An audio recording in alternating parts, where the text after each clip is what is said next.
بسم اللہ الرحمن الرحیم نحمدہ ونصلی ونسلم علی رسولہ الکریم اما بعد۔ معزز ناظرین و سامعین، السلام علیکم ورحمۃ اللہ وبرکاتہ۔ باب العلم انواریہ ایجوکیشنل سوسائٹی اور جامعہ انواریہ کے تحت حضور سیدی شیخ الاسلام امام محمد انوار اللہ فاروقی علیہ الرحمۃ والرضوان کی کتاب انوار احمدی کا سلسلہ وار بیان چل رہا ہے۔ آج جہاں سے ہم آغاز کر رہے ہیں وہ ہے حدیث لولاک کے معنی اور حکم۔ حدیث لولاک یعنی پیارے نبی صلی اللہ علیہ وسلم کے شان میں یہ کہا گیا کہ لولا کا ما خلقت الجنت ولولا کا ما خلقت النار، کہ اے حبیب اگر آپ نہ ہوتے تو نہ میں جنت کو پیدا کرتا نہ میں دوزخ کو پیدا کرتا۔ تو ساری چیزوں کے پیدا کرنے کا مقصد حبیب پاک صلی اللہ علیہ وسلم کی ذات گرامی ہے۔ سیدی شیخ الاسلام نے اپنے شعر میں شہ لولاک کا لفظ استعمال کیا تو اس لفظ کو حدیث پاک سے مؤید کرتے ہیں اور اس لفظ کی حدیث پاک سے تائید کرتے ہیں۔ ابن عباس رضی اللہ عنہما سے روایت ہے کہ حق تعالی فرماتا ہے لولا کا ما خلقت الجنت ولولا کا ما خلقت النار، اور سلمان فارسی رضی اللہ عنہ سے ہے کہ لولا کا ما خلقت الدنیا۔ سلمان فارسی رضی اللہ عنہ سے لولا کا ما خلقت الدنیا مروی ہے، یعنی ان کی روایت میں ہے لولا کا ما خلقت الدنیا، کہ اے حبیب اگر آپ نہ ہوتے تو میں دنیا کو پیدا نہ کرتا۔ چنانچہ دوسری اور چوتھی تسدیس میں، یعنی دوسری اور چوتھی تسدیس کا مطلب یہ کہ 6 مصروں والا جو ایک شعر ہے تو وہ پہلی والی جو تسدیس ہے یعنی 6 مصروں کا جو پہلا شعر ہے اور 6 مصروں کا جو دوسرا شعر ہے، ان میں دونوں روایتیں مذکور ہوئی۔ اب اس کے بعد فائدہ ذکر کر رہے ہیں کہ یہاں معلوم کرنا چاہیے کہ آج کل جو غل مچ رہا ہے، آج کل جو شور مچ رہا ہے، ہنگامہ مچ رہا ہے اور آوازیں اٹھ رہی ہے کہ لولا کا لما خلقت الافلاک، یہ حدیث موضوع ہے، یہ حدیث موضوع ہے، ایسا شور مچایا جا رہا ہے۔ تو اگر یہ سیدی شیخ الاسلام فرماتے ہیں کہ یہ تسلیم بھی کیا جاوے، اگر یہ مان بھی لیا جائے تو اہل جرح کو اس سے کیا فائدہ؟ یعنی جو لوگ نقد و جرح کا کام کرتے ہیں، تحقیق کا کام کرتے ہیں، تو ایسے لوگوں کو اس سے کیا فائدہ؟ زمین، دریا، جنت، دوزخ، ثواب، عقاب یعنی سزا، جملہ آدمیوں کے جد بزرگوار، تمام آدمیوں کے جو جد ہے، دادا ہیں، تو بلکہ ساری دنیا جب بدولت حضرت صلی اللہ علیہ وسلم کے پیدا ہوئی تو افلاک کیا چیز ہے؟ سیدی شیخ الاسلام فرماتے ہیں کہ افلاک یعنی فلک کی جمع ہے افلاک۔ تو آسمانوں کو پیدا نہ کیا جاتا، اگر آپ نہ ہوتے تو آسمانوں کو پیدا نہ کیا جاتا۔ بعض حضرات جو ہے یہ کہہ رہے ہیں کہ یہ حدیث موضوع ہے، تو سیدی شیخ الاسلام فرماتے ہیں کہ اللہ تعالیٰ نے جب کائنات کو آپ کے صدقے میں پیدا کیا تو پھر افلاک کیا چیز ہے؟ افلاک بھی تو کائنات کے اندر شامل ہے۔ اس طرح سے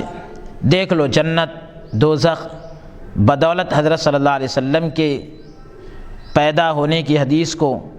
یعنی جنت اور دوزخ حضور صلی اللہ علیہ وسلم کے صدقے میں پیدا ہونے کی حدیث کو حاکم، دیلمی وغیرہ نے روایت کیا ہے، اور زمین اور دریا پیدا ہونے کی حدیث کو ابن سبع اور غرفی نے، اور دنیا طفیلی ہونے کی حدیث کو، یعنی دنیا آپ کے طفیل میں پیدا ہونے کی حدیث کو ابن عساکر نے، اور ثواب اور عقاب کی حدیث کو ابن سبع اور غرفی نے تو یہ ثواب اور عقاب والی جو حدیث ہے اس کو ان حضرات نے، اور خلق آدم علیہ السلام کی، یعنی آدم علیہ السلام کا آپ کے طفیل میں پیدا ہونے کی حدیث کو طبرانی نے، حاکم نے، بیہقی نے، ابن عساکر، ابو نعیم وغیرہ نے روایت کیا۔ چنانچہ دوسری اور چوتھی تسدیس میں، یعنی دوسرا جو 6 اشعار کا مجموعہ ہے اور چوتھا 6 شعروں کا جو مجموعہ ہے، ان میں احادیث کا ذکر ہو چکا اور یعنی حدیثوں کا ذکر ہو چکا، اور خصائص کبریٰ میں امام سیوطی رحمۃ اللہ علیہ نے نقل کیا ہے کہ جس کا ترجمہ یہ ہے کہ روایت کیا حاکم اور بیہقی اور طبرانی نے صغیر میں، جو ان کی کتاب ہے، تو اس میں ذکر کیا، اور ابو نعیم اور ابن عساکر نے عمر رضی اللہ عنہ سے روایت کیا کہ فرمایا رسول اللہ صلی اللہ علیہ وسلم نے کہ جب آدم علیہ السلام مرتکب خطا ہوئے، یعنی ان سے خطا سرزد ہوئی، خطا کا ارتکاب ہوا، عرض کی، یعنی آدم علیہ السلام نے کہا یا رب، اے پروردگار، بحق محمد صلی اللہ علیہ وسلم تجھ سے سوال کرتا ہوں، پیارے نبی صلی اللہ علیہ وسلم کے وسیلے سے میں تجھ سے سوال کرتا ہوں کہ مجھے بخش دے۔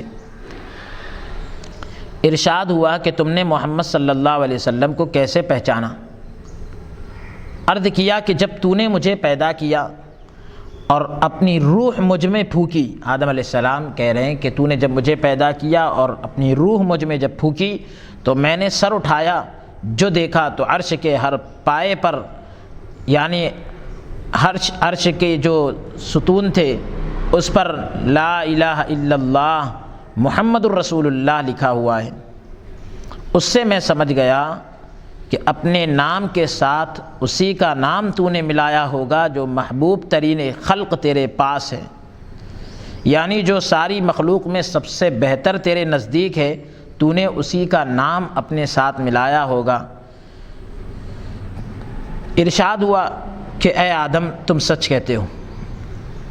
اگر محمد صلی اللہ علیہ وسلم نہ ہوتے تو میں تم کو نہ پیدا کرتا، اگر حضور صلی اللہ علیہ وسلم نہ ہوتے تو اے آدم میں تم کو بھی پیدا نہ کرتا۔ الحاصل ان سب روایات سے معلوم ہوا کہ تمام عالم کا وجود حضرت صلی اللہ علیہ وسلم کا طفیلی ہے، یعنی سارا عالم جو بنا ہے اور اس عالم کا جو وجود ہوا ہے حضور علیہ الصلاۃ والسلام کے طفیل میں ہوا ہے۔ اب کہیے افلاک اس سے کہاں نکل سکیں گے؟ پورا عالم جب حضور کے صدقے میں بنا تو اس سے افلاک کو آپ الگ نہیں کر سکتے، افلاک خود اس میں شامل ہے، افلاک خود اس میں شامل ہے، بلکہ خود افلاک کا نام بھی صراحتاً، یعنی وضاحت کے ساتھ حضرت علی کرم اللہ وجہہ کی روایت میں آ چکا ہے۔ حضرت علی رضی اللہ عنہ کی روایت میں صراحت کے ساتھ افلاک کا ذکر آ چکا ہے۔ جو دوسری تسدیس میں مذکور ہے، یعنی وہ جو 6 مصروں کا جو دوسرا شعر ہے، 6 مصروں کے مجموعے کا جو دوسرا شعر ہے، اس میں ذکر کیا گیا ہے۔ اب باقی رہی یہ بات کہ یہ حدیث ان الفاظ کے ساتھ موضوع ہے، سو یہ بحث علمی ہے، یعنی کہ یہ ایک علم کی بحث ہے۔ اعتراض کرنے والے سب ایسے نہیں، اعتراض کرنے والے سیدی شیخ الاسلام فرماتے ہیں کہ اعتراض کرنے والے سب ایسے نہیں ہیں کہ ابحاث علمیہ سے واقف ہو، اعتراض کرنے والے سب ایک جیسے نہیں ہوتے کہ وہ اعتراض کرنے والے علمی بحث سے واقف ہو اور علمی بحث کو جانتے ہو کہ اب ان سے علمی بحث کی جائے، ویسے نہیں ہوتے۔ خواہ مخواہ اعتراض کرنے والے بھی لوگ ہر دور میں موجود ہوتے ہیں، جن کو آگے جیسا کہ ابھی خود شیخ الاسلام نے فرمایا کہ صحیح سے عبارت پڑھنا نہیں آتا اور وہ علماء پر اعتراض کرتے ہیں، تو اس طرح کے لوگ ہر دور میں موجود ہوتے ہیں۔ تو آپ فرماتے ہیں کہ علمی بحث سے واقف بھی تو نہیں ہے وہ لوگ، بلکہ اکثر تو ایسے ہوں گے کہ لفظ حدیث کے معنی تک نہ جانتے ہوں گے، حدیث کا جو لفظ ہے اس لفظ کے معنی بھی نہیں جانتے ہوں گے، اور وہ یہ کہہ رہے ہیں کہ یہ لولا کلمہ خلقت الافلاق، یہ حدیث موضوع ہے۔ اب وہ حدیث کو ہی نہیں جانتے تو اب موضوع حدیث کو کیا جانیں گے؟ حدیث کی یہ جو بحث ہے یہ علمی بحث ہے۔ اب اگر علم والے اگر اعتراض کریں تو علمی انداز میں ان کا جواب بھی دیا جا سکتا ہے۔ ایسے لوگوں کے سامنے کیا علمی بحث کی جائے جو حدیث کے لفظ سے ہی واقف نہ ہو، حدیث کے لفظ کو ہی جانتے نہ ہو۔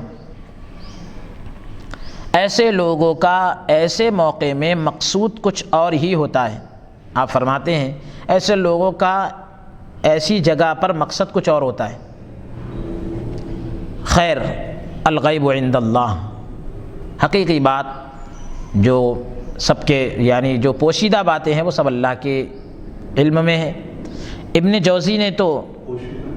چھپی ہوئی جو چیزیں ہیں وہ اللہ کے علم میں ہیں۔ ابن جوزی نے تو اس حدیث کو موضوعات کی کتاب الفضائل میں ذکر نہیں کیا،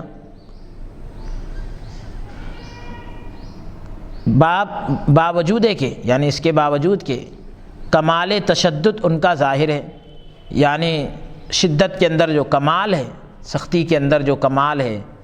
تو وہ ان کا ظاہر ہے کہ اکثر احادیث ضعیفہ کو بھی داخل موضوعات کر دیا ہے۔ یعنی انہوں نے اتنی سختی سے کام لیا، اپنی کتاب جو انہوں نے موضوع حدیثوں کو جو اکٹھا کیا تو اتنی شدت سے کام لیے کہ بعض ضعیف روایات کو بھی اس میں شامل کر دیے، لیکن اس میں بھی یہ روایت موجود نہیں ہے۔ شیخ الاسلام فرماتے ہیں انہوں نے اتنی سختی اختیار کی کہ ضعیف روایات کو بھی موضوع روایات کی کتاب میں ڈال دیے، لیکن اتنی شدت اور اتنی سختی کے بعد بھی یہ روایت اس کتاب میں نہیں۔ پھر اب آپ اس حدیث کو کیسے آپ موضوع کہہ سکتے ہیں؟ سبحان اللہ سبحان اللہ۔ اب ہاں، ملا علی قاری رحمۃ اللہ علیہ نے موضوعات الحدیث میں خلاصے سے نقل کیا ہے، یعنی کتاب ہے جو موضوعات الحدیث، حدیث کی جو یعنی موضوع حدیثوں کی جو کتاب ہے، تو اس میں انہوں نے خلاصے سے نقل کیا کہ سغانی نے اس حدیث کو موضوع کہا ہے۔ انہوں نے پوری تفصیل سے کہا، ڈیٹیل میں کہا کہ بھئی یہ حدیث موضوع ہے، مگر ساتھ ہی یہ بھی لکھا کہ معنی اس کے صحیح ہے۔ حدیث موضوع ہے الفاظ کے اعتبار سے، لیکن معنی اس کے بالکل صحیح ہے، کیونکہ دیلمی کی روایت میں لولا کا ما خلقت الجنت ولولا کا ما خلقت النار، یہ دیلمی کی روایت میں ایسے الفاظ ہیں، اور ابن عساکر کی روایت میں لولا کا ما خلقت الدنیا وارد ہے، آیا ہے۔ الحاصل یعنی پورے کلام کا جو نچوڑ ہے وہ یہ کہ حدیث لولاک یہ جو ہے صحیح ہے، گو الفاظ میں کسی قدر فرق ہو، الفاظ میں اگر معمولی فرق ہو، پس اطلاق شہ لولاک میں، اطلاق شہ لولاک میں کچھ کلام نہیں۔ پیارے نبی صلی اللہ علیہ وسلم کے شہ لولاک ہونے میں کچھ کلام نہیں، یعنی اس میں اعتراض نہیں کیا جا سکتا۔ ہاں، الفاظ مختلف ہے، بعض جگہ کچھ لفظ آئے، بعض جگہ کچھ لفظ آئے، لیکن معنی سب کا یہی نکلتا ہے کہ حضور علیہ الصلاۃ والسلام مقصود کائنات ہے، کائنات کو پیدا کرنے کا سبب حضور علیہ الصلاۃ والسلام کی ذات گرامی ہے۔ اگلی بات جو سیدی شیخ الاسلام فرماتے ہیں کہ حضرت صلی اللہ علیہ وسلم کے نام مبارک سے مردے کا زندہ ہونا، جیسا کہ آپ نے اپنے شعر میں کہا مردے زندہ ہو گئے تاثیر نام پاک سے، تو اب اس شعر کو بھی آپ نے حدیث سے تائید بخشی ہے۔ فرماتے ہیں کہ مواہب لدنیا میں ہے، روایت ہے انس رضی اللہ عنہ سے کہ کسی انصاری کا انتقال ہوا، کسی انصاری کا انتقال ہوا جو جوان تھے۔ یہ مواہب لدنیا کی روایت ہے، کسی انصاری کا انتقال ہوا جو جوان تھے، اور ان کی ماں بڑھیا نابینا تھی، یعنی آنکھوں سے دیکھ نہیں سکتی تھی، بوڑھی عورت تھی۔ ہم نے ان پر کپڑا اڑا دیا۔ ایک نوجوان انصاری صحابی کا انتقال ہوا تو ان کی ماں جو ہے بڑھیا تھی اور نابینا تھی، یعنی آنکھوں سے دیکھ نہیں سکتی تھی۔ ہم نے ان پر کپڑا اڑا دیا اور اس بڑھیا کی تعزیت کی، یعنی اس بڑھیا کو تسلی دی۔ تعزیت کا مطلب یہ کہ مرنے کے بعد جو ہے اس کے گھر والوں کو جو تسلی کے کلمات کہے جاتے ہیں، مرنے والے کے گھر والوں کو جو تسلی کے طور پر کلمات کہے جاتے ہیں اس کو تعزیت کہتے ہیں۔ تو اس نے پوچھا کیا میرا لڑکا مر گیا؟ سب لوگوں نے وہ انصاری نوجوان کے اوپر کپڑا اڑا دیے، اور کپڑا اڑانے کے بعد اس بوڑھی عورت کو تسلی والے کلمات کہنے لگے۔ تو وہ بوڑھی عورت پوچھ رہی ہے کہ کیا میرا لڑکا مر گیا؟ ہم نے کہا کہ ہاں۔ وہ یہ دعا کرنے لگی کہ یا اللہ، اگر تو جانتا ہے کہ میں نے تیرے اور تیرے رسول صلی اللہ علیہ وسلم کی طرف ہجرت اس امید پر کی ہے کہ مدد کرے گا تو میری ہر سختی میں، کہ اللہ اگر تو یہ جانتا ہے کہ میں نے تیرے اور تیرے رسول صلی اللہ علیہ وسلم کی طرف ہجرت اس امید کے ساتھ کی کہ تو ہر سختی اور مصیبت میں میری مدد کرے گا، تو یہ مصیبت مجھ پر مت ڈال، یہ مصیبت مجھ پر نہ ڈال۔ انس رضی اللہ عنہ کہتے ہیں کہ ہم اپنی جگہ سے ہٹے بھی نہ تھے، ہم اپنی جگہ سے ہٹے نہ تھے، یعنی اپنی ہی جگہ پر تھے، کہ اس جوان انصاری نے اپنے منہ سے کپڑا ہٹایا،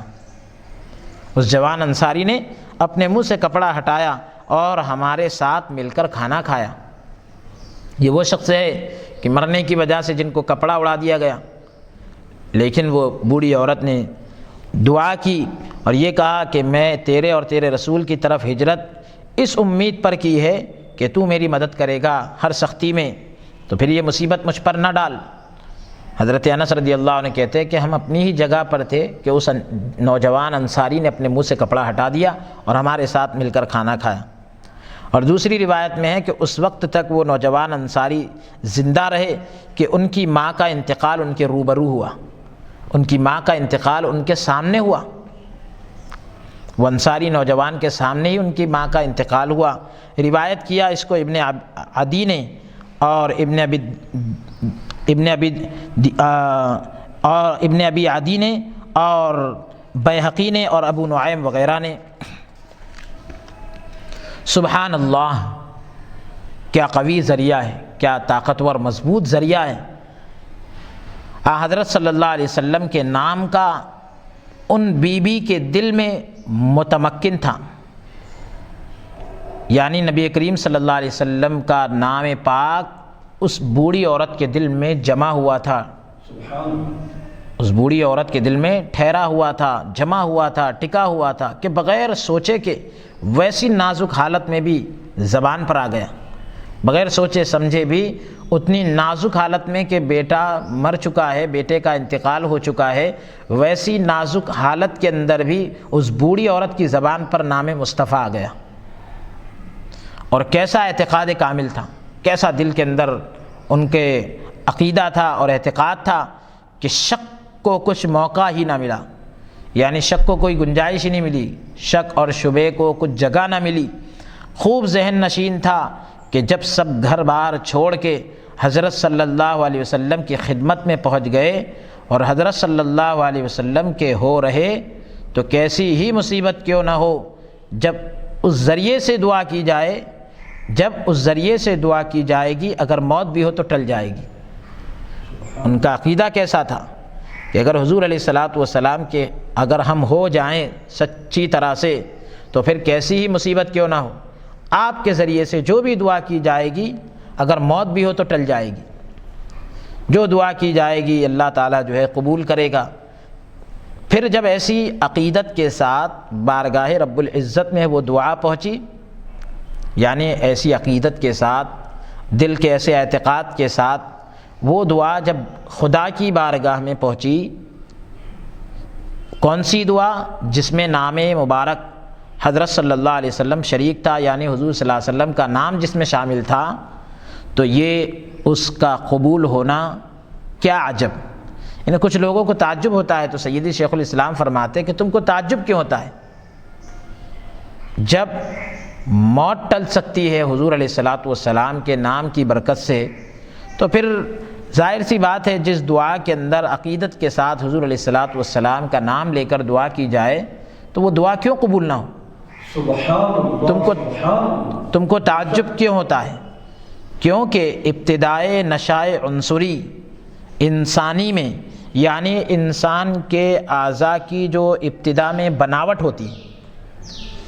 تو یہ سنت اللہ جاری ہو چکی ہے، یعنی خدا کا یہ طریقہ جاری ہے کہ ببرکت نام مبارک دعا قبول ہوا کرے۔ شروع سے ہی اللہ تبارک و تعالیٰ نے انسان کو جب پیدا کیا، حضرت آدم علیہ السلام کو پیدا کیا، تو اللہ تبارک و تعالیٰ نے اسی وقت سے یہ سنت اور یہ طریقہ جاری کر دیا کہ جو بھی میرے محبوب کے نام سے دعا کی جائے گی میں اسے قبول کروں گا، کیونکہ حضرت آدم علیہ السلام نے دعا کی، اللہ رب العزت نے حضور علیہ السلام کے صدقے میں دعا کو قبول کیا۔ اب یہاں یہ بحث باقی رہی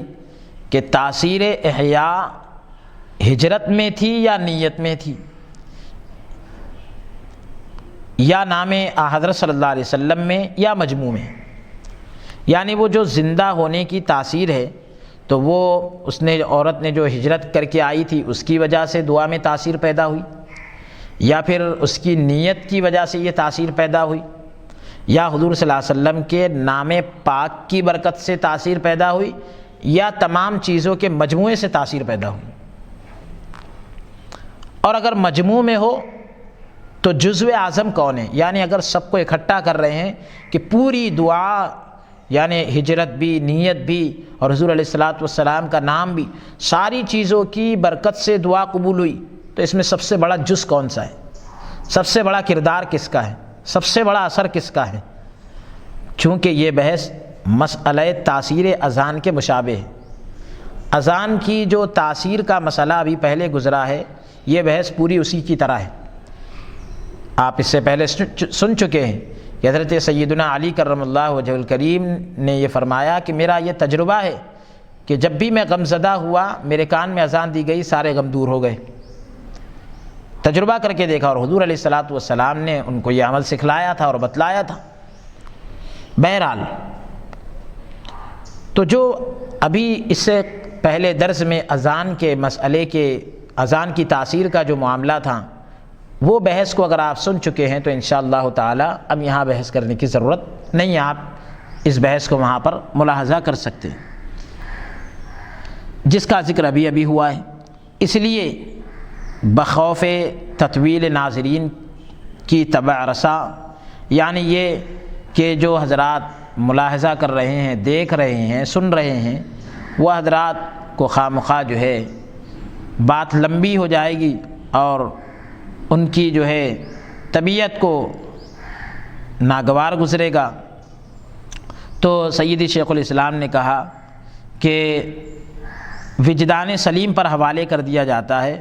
کہ آپ اب لوگ جو ہے اپنی طبیعت سے اپنی کتنا حاصل کر سکتے ہیں اور اپنی سمجھ سے کتنا حاصل کر سکتے ہیں، یہ ان کے اوپر ہے۔ تو اب یہ سارا معاملہ ان کی سمجھ کے حوالے کر دیا جاتا ہے، ان کی طبیعت کے حوالے کر دیا جاتا ہے۔ الحاصل بعد غور کے معلوم ہو سکتا ہے، یعنی غور کرنے کے بعد معلوم ہو سکتا ہے کہ تاثیر نام پاک کی تھی کہ مردہ زندہ ہو گیا۔ پوری بات کا خلاصہ اور نچوڑ یہ نکلا کہ حضور علیہ السلام کے نام کی برکت تھی کہ مردہ جو ہے زندہ ہو گیا اور اس کے اندر جو ہے زندگی آ گئی۔ اور اس کے بعد اب سیدی شیخ الاسلام یہ 5ویں تسدیس ذکر کر رہے ہیں، یعنی 6 مصروں کا یہ مجموعہ ہے۔ ملاحظہ فرمائیں، حضرت آدم نے اس فرزند سے یہ بھی کہا، حضرت آدم نے اس فرزند سے یہ بھی کہا، میں تفرج کے لیے جب آسمانوں پر گیا، دیکھا ذکر احمدی میں ہر ملک مصروف تھا اور ہر ایک پتے پہ جنت کے ہے نام ان کا لکھا، سینے حور و ملائک کے جبینے تاب عرش، ہر جگہ اس نام کا ہے عالم علوی میں نقش۔ سیدی شیخ الاسلام فرماتے ہیں کہ حضرت آدم علیہ السلام نے اس فرزند سے یہ بھی کہا، یعنی اپنے بیٹے شیث علیہ السلام سے یہ بھی کہا کہ میں تفرج کے لیے جب آسمانوں میں گیا، مطلب یہ کہ میں جب تفریح کے لیے آسمانوں میں گیا تو دیکھا ذکر احمدی میں ہر ملک مصروف تھا، یعنی حضور کے ذکر میں ہر فرشتہ لگا ہوا تھا اور ہر ایک پتے پہ جنت کے آپ کا نام لکھا ہوا تھا۔ حور و ملائک کے جو ہے سینے حوروں کے، یعنی حوروں کے سینے پر اور فرشتوں کی پیشانیوں پر یہاں پر جو ہے سب جگہ حضور علیہ الصلاۃ والسلام کا نام لکھا ہوا تھا، ہر جگہ اس نام کا ہے عالم علوی میں نقش، یعنی حضور علیہ الصلاۃ والسلام کا عالم علوی یعنی بلند مقامات پر آپ کا نام پاک نقش کر دیا گیا، آپ کا نام پاک نقش کر دیا گیا۔ عالم علوی میں ہر جگہ نام مبارک کا نقش۔ یہ جو بات شعر کے اندر کہی گئی، سیدی شیخ الاسلام اس کی وضاحت فرماتے ہیں کہ حضرت آدم نے اس فرزند سے یہ بھی کہا، یہ جو پوری تسدیس ہے تو یہ ابھی کتاب کے اعتبار سے تسدیس ثالث ہے، یعنی تیسرا مجموعہ ہے 6 شعروں کا، 6 شعروں کا یہ تیسرا مجموعہ ہے۔ اس میں کعب احبار کی روایت مذکور ہوئی، یعنی حضرت کعب احبار کی روایت ذکر کی گئی،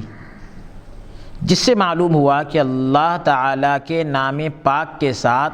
حضرت صلی اللہ علیہ وسلم کا نام مبارک کہاں کہاں لکھا ہوا ہے۔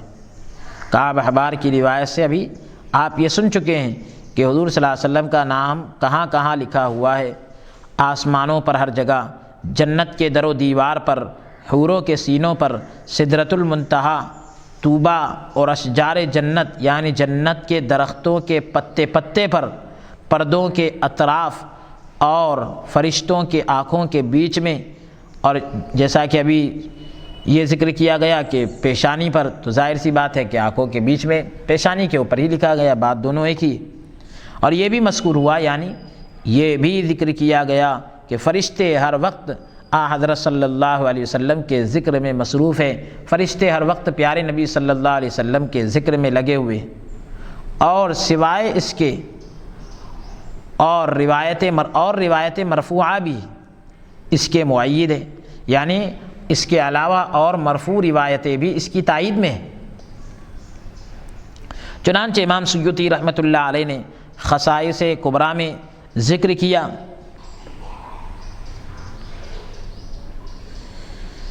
جس کا ترجمہ یہ ہے، ابن عباس رضی اللہ عنہما سے روایت ہے، وہ فرماتے ہیں کہ رسول اللہ صلی اللہ علیہ وسلم نے فرمایا کہ کوئی درخت جنت میں ایسا نہیں جس کے پتوں پر لا الہ الا اللہ محمد الرسول اللہ نہ لکھا ہو۔ سبحان اللہ۔ جنت میں کوئی درخت ایسا نہیں ہے جس کے پتوں پر لا الہ الا اللہ محمد الرسول اللہ نہ لکھا ہو۔ اور امام ثعلبی نے تفسیر کشف البیان میں متصل سند کے ساتھ یہ روایت کیا، ابن عباس رضی اللہ عنہما نے اس کو روایت کیا حضرت علی بن ابی طالب رضی اللہ عنہ سے۔ حضرت علی بن ابی طالب رضی اللہ عنہ کہتے ہیں کہ رسول اللہ صلی اللہ علیہ وسلم نے فرمایا کہ شب معراج میں نے عرش کی ساق پر دیکھا، یعنی عرش کے پائے پر دیکھا، عرش کے ستون پر دیکھا، لا الہ الا اللہ محمد الرسول اللہ، ابو بکر صدیق اور عمر فاروق لکھا ہے۔ اسی طرح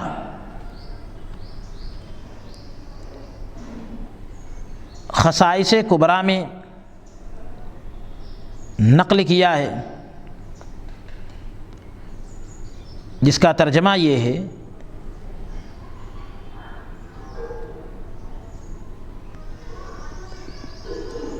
کہ رسول اللہ صلی اللہ علیہ وسلم نے فرمایا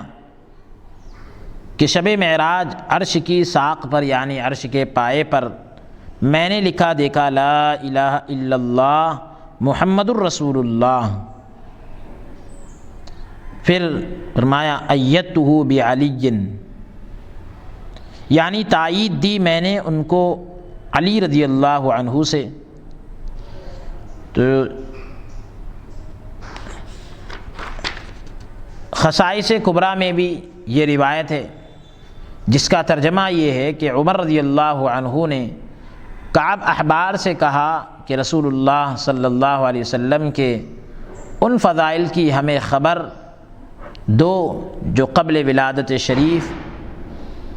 ظہور میں آئے، یعنی ان فضائل کے بارے میں بتلاؤ کہ جو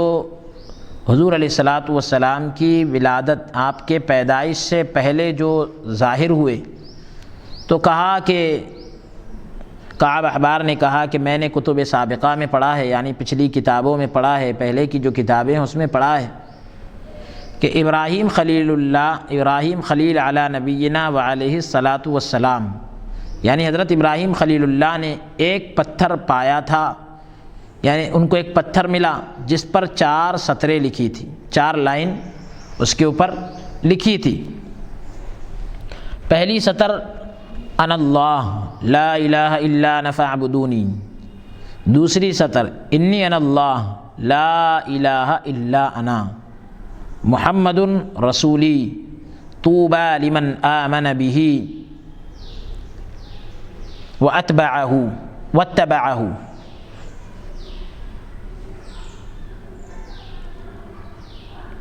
تو اس میں یہ ہے کہ اور اس کے علاوہ خصائص کبریٰ میں اور مواہب لدنیہ میں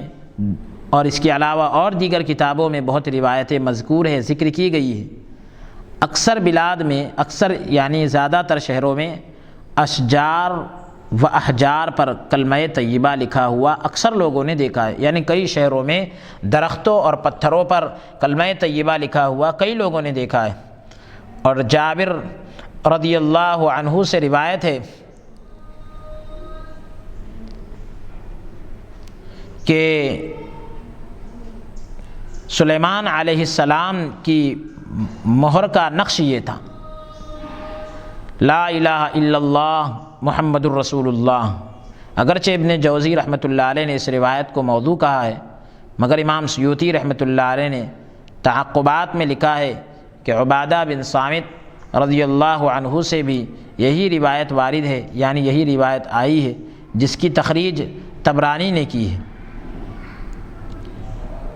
الحاصل، یعنی حاصل یہ ہے کہ جو شخص یہ بات جان لے کہ حق تعالیٰ نے پہل یعنی اللہ تبارک و تعالیٰ نے ابتدا میں جب کتابت کو ایجاد فرمایا، سب سے پہلے نام پاک حضرت صلی اللہ علیہ وسلم کا اپنے نام کے ساتھ لکھا، یعنی رب تبارک و تعالیٰ نے لکھنے کے کام کو جب ایجاد کیا، پیدا کیا، تو سب سے پہلے اپنے نام کے ساتھ حضور صلی اللہ علیہ وسلم کا نام لکھا۔ پھر اس کو اس قسم کی کسی بات میں شک نہ ہوگا، بلکہ یہ سمجھ جائے گا کہ یہ چند مواقع کیا،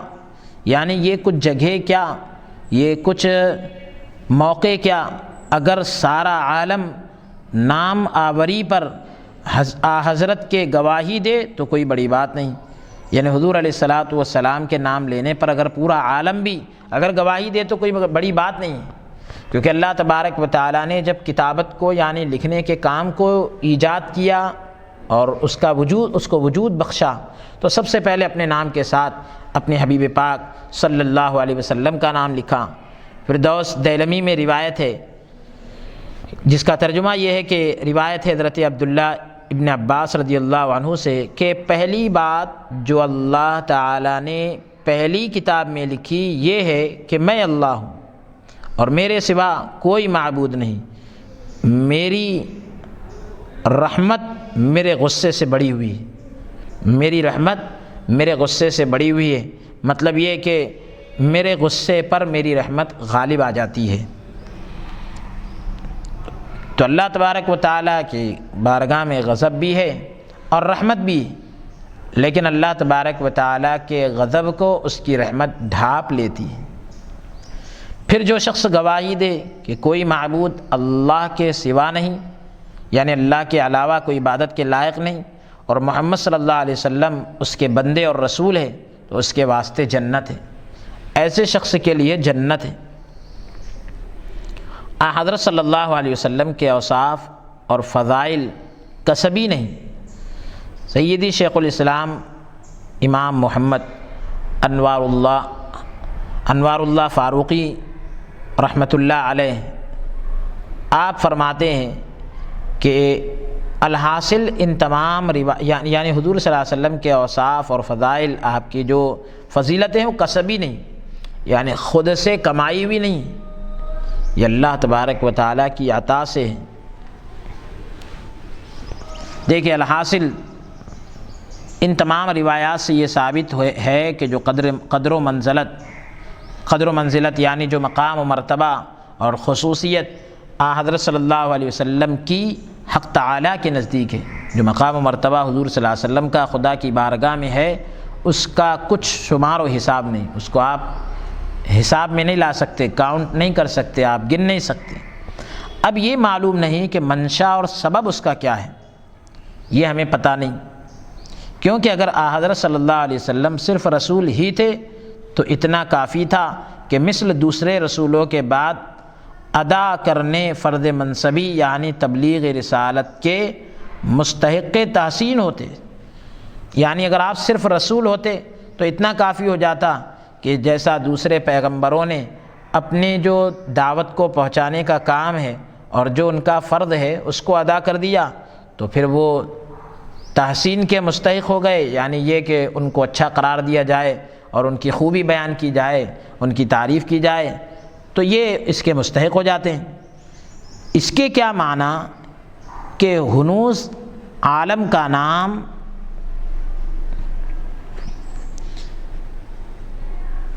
ابھی تک، ہنوز یعنی ابھی تک عالم کا نام تک کسی کی زبان پر نہیں آیا تھا کہ لسان غیب سے آپ کی نام آوری کے ہر طرف چرچے ہو رہے ہیں۔ ابھی عالم کا نام تک کسی کی زبان پر نہیں آیا تھا اور لسان غیب سے یعنی اللہ رب العزت کی ذات کی طرف سے آپ کی نام آوری کے ہر طرف چرچے ہو رہے ہیں، آپ کے نام لیے جانے کے ہر طرف چرچے ہو رہے ہیں، تذکرے ہو رہے ہیں۔ تو آدم علیہ السلام نے جب عدم سے آنکھ کھولی، یعنی آپ کا جب وجود نہیں تھا، تو اس وقت جب آپ کو وجود بخشا گیا، جیسے ہی آپ نے آنکھ کھولی، سب سے پہلے جس چیز پر نظر پڑی حضور آپ صلی اللہ علیہ وسلم ہی کا نام گرامی تھا۔ سب سے پہلے جس چیز پر نظر پڑی تو حضور صلی اللہ علیہ وسلم کا نام، جو خالق بے ہمتا کے ساتھ ساتھ ہر جگہ جلوہ گر تھا، یعنی اللہ تبارک و تعالیٰ جو پیدا کرنے والا ہے تو اللہ تبارک و تعالیٰ کے نام کے ساتھ ہر جگہ جلوہ گر تھا، نظر آ رہا تھا، چمک رہا تھا۔ ہر پتا گواہی دے رہا ہے کہ ان کی نظیر کا کہیں پتہ نہیں، یعنی ان کے جیسا کوئی نہیں، اور ہر فرشتہ ذکر میں آپ کے رطب اللسان، یعنی ہر فرشتے کی زبان آپ کے ذکر سے تر ہے۔ ہر فرشتہ ذکر میں آپ کے رطب اللسان، مطلب یہ کہ ہر فرشتہ آپ کے ذکر میں لگا ہوا ہے، اور بزبان حال نغمہ سرا ہے، یعنی حضور علیہ الصلاۃ والسلام کے تعریف کے گن گا رہا ہے۔ حال بزبان حال یعنی حال سے ایسا معلوم ہو رہا ہے کہ حضور صلی اللہ علیہ وسلم کے نغمے گا رہے ہیں کہ بعد از خدا بزرگ توئی قصہ مختصر، یعنی خدا کے بعد سب سے بلند مقام آپ کا ہی ہے۔ ایک طرف انبیاء اولو العزم نعت گوئی میں مصروف ہے، یعنی جتنے بڑے بڑے پیغمبر ہیں تو وہ بھی حضور علیہ الصلاۃ والسلام کی شان اقدس میں لگے ہوئے، بیان کرنے میں لگے ہیں۔ کوئی آرزو امتی ہونے کی کر رہا ہے اور کوئی ان کا توسل کر کے حق تعالیٰ سے مرادیں مانگ رہا ہے۔ کوئی یہ کہہ رہا ہے کہ میں حضور کا امتی ہو جاؤں، اور کوئی حضور علیہ الصلاۃ والسلام کے وسیلے سے دعائیں کر رہا ہے اور مرادیں مانگ رہا ہے۔ معلوم نہیں کون سی جافشانی آپ کی قبل وجود حق تعالیٰ کو ایسی پسند آ گئی تھی، یعنی ایسی کون سی، شیخ الاسلام فرماتے کہ ایسی کون سی جافشانی، مطلب یہ کہ ایسی جان توڑ محنت، ایسی کون سی ادا آپ کی، آپ کے پیدا ہونے، آپ کے وجود سے پہلے ہی اللہ تعالیٰ کو پسند آ گئی تھی کہ اس قدر افزائی ہوئی، اس قدر مقام و مرتبہ عطا کیا گیا۔ یہ ظاہر ہے کہ یہ بات واضح ہے کہ اگر جافشانی یعنی محنت، جان توڑ محنت جس کو کہتے ہیں، کہ اگر اس پر اس کا مدار ہوتا تو انبیاء سابق زیادہ تر مستحق ان مراتب کے تھے۔ جو پچھلے انبیاء تھے وہ ان مرتبوں کے زیادہ مستحق تھے، کیونکہ انہوں نے بھی جان توڑ محنت کی دین اسلام کو پہنچانے میں، شریعت کو پہنچانے میں، اللہ کا پیغام بندوں تک پہنچانے میں، بھٹکے ہوئے لوگوں کو راہ راست پر لانے میں، اور مخلوق کو خدا سے ملانے میں جان توڑ محنت کی انبیاء اکرام نے، لیکن وہ یہ مرتبہ نہیں پا سکے جو ہمارے آقا نے یہ مرتبہ پایا ہے۔ تو معاذ اللہ یہاں عبودیت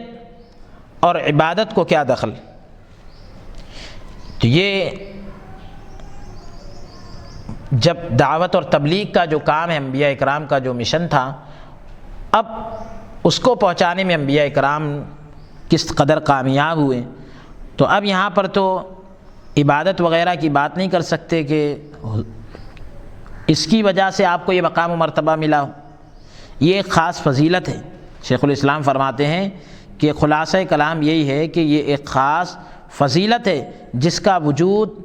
قبل تخلیق عالم ہو چکا ہے، یعنی یہ فضیلت ایسی ہے کہ عالم کو پیدا کرنے سے پہلے ہی اس کا وجود ہو چکا ہے۔ عالم کو پیدا کرنے سے پہلے ہی پیارے نبی صلی اللہ علیہ وسلم کے مقام و مرتبے کو وجود بخش دیا گیا۔ ایسا نہیں ہے کہ حضور علیہ الصلاۃ والسلام کے پیدا ہونے کے بعد آپ کے کسی عمل کی وجہ سے آپ کو مقام و مرتبہ ملا ہو۔ سیدی شیخ الاسلام فرماتے ہیں کہ یہ چیز اللہ تبارک و تعالیٰ کی عطا ہے، اور فرمایا ذالک فضل اللہ یؤتیہ من یشاء واللہ ذو الفضل العظیم، یہ اللہ کا فضل ہے جسے وہ چاہے عنایت کر دے۔ اگر بالفرض اگر مان لیجئے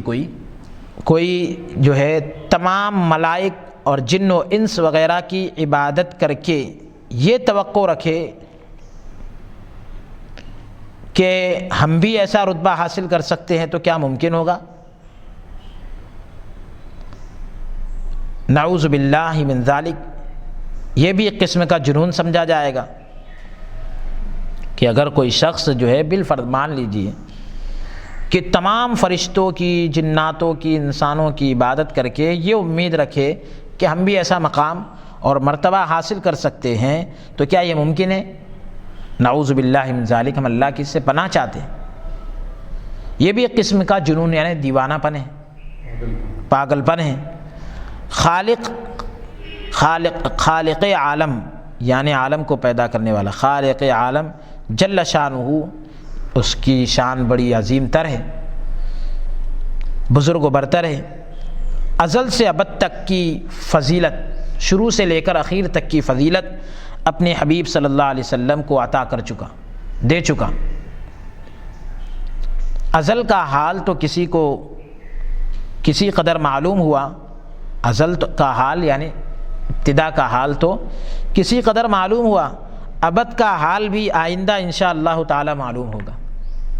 سیدی شیخ الاسلام فرما رہے کہ اللہ تعالیٰ نے ازل سے ابد تک پیارے نبی صلی اللہ علیہ وسلم کے تذکرے کو مقدس کر دیا، بلند کر دیا، ازل سے ابد تک آپ کو ممدوح بنا دیا، محمود بنا دیا، تعریف کے لائق بنا دیا، قابل تعریف بنا دیا۔ تو ابھی تو ہمارے سامنے صرف ازل کی جلوہ گری ہوئی، ابھی ہم نے صرف ازل کو دیکھا کہ آدم علیہ السلام پیدا ہوئے تو عرش پر نام لکھا ہوا دیکھا، درخت کے ہر پتے پر نام لکھا ہوا دیکھا، اور فرشتوں کی پیشانی پر نام پاک لکھا ہوا دیکھا، یہ جلوے دیکھے۔ تو صرف ابھی ازل میں آپ کا جلوہ نظر آیا، ابھی ابد میں بھی انشاءاللہ ایسے ہی جلوے نظر آئیں گے۔ ابھی پیارے نبی صلی اللہ علیہ وسلم کا جو جلوہ ہے تو وہ انشاءاللہ تعالی جیسا ازل میں ظاہر ہوا ہے، جیسا آپ کا مقام خدا نے ازل میں ظاہر کیا، انشاءاللہ تعالی ابد میں بھی ویسا ہی ظاہر کرے گا۔ تبھی ہم نے صرف ازل کو دیکھا ہے۔ شمع یہ یعنی مزید یہ کہ شمع یہ ہے کہ مطلب مزید یہ کہ جنت کی کنجیاں حضرت صلی اللہ علیہ وسلم ہی کے ہاتھ میں ہوگی۔ اور ایک بات فرماتے ہیں آپ کہ جنت کی کنجیاں، جنت کی چابیاں کس کے ہاتھ میں ہوگی؟ حضور پاک علیہ الصلاۃ والسلام کے ہاتھ میں ہوگی، اور سلطنت جنت کی حضرت ہی کو مسلم ہے، یعنی جنت کی بادشاہت بھی آپ کو عطا کی جائے گی، جنت کی بادشاہت بھی آپ کو عطا کی جائے گی۔ پھر یہ خیال کہ کسی دوسرے کو بھی حضرت صلی اللہ علیہ وسلم کی سی فضیلت حاصل ہو سکتی ہے، پھر یہ خیال کہ کسی دوسرے کو بھی حضرت صلی اللہ علیہ وسلم کی فضیلت حاصل ہو سکتی ہے، یعنی یہ سوچنا کہ کسی اور کو بھی حضور کے جیسا مقام و مرتبہ مل سکتا ہے، نعوذ باللہ، اس خدائی میں تو اس کا ظہور ممکن نہیں، یعنی اللہ تبارک و تعالیٰ کی اس کائنات میں اس کا ظاہر ہونا ممکن نہیں ہے کہ حضور صلی اللہ علیہ وسلم کے جیسا مقام کوئی حاصل کر لے، حضور کے جیسا کوئی ہو جائے، کیونکہ یہاں تو انحصار ازل و ابد کا ہو گیا، یہاں تو جو ہے گھیر دیے ازل اور ابد میں، ڈپینڈ کر دیے ازل اور ابد میں، ازل اور ابد کا مطلب شروع اور اخیر۔ اب اس سے زیادہ اس خیال میں خامہ فرسائی کرنا، یعنی اپنے عقل کے گھوڑے دوڑانا، کلمات کفر کی حکایت کرنا ہے، کفریہ کلمات کو نقل کرنے کی طرح ہے۔ ازل سے ابد پر ڈپینڈ رہنے کا مطلب نہ سمجھانے، شروع سے آخر تک ڈپینڈ رہنا، منحصر رہنا، یعنی اللہ تبارک و تعالیٰ نے ازل سے لے کر ابد تک آپ کو ممدوح بنا دیا، تعریف کے قابل بنا دیا، تو اب حضور صلی اللہ علیہ وسلم کے جیسا ازل سے لے کر ابد تک کوئی ہو نہیں سکتا۔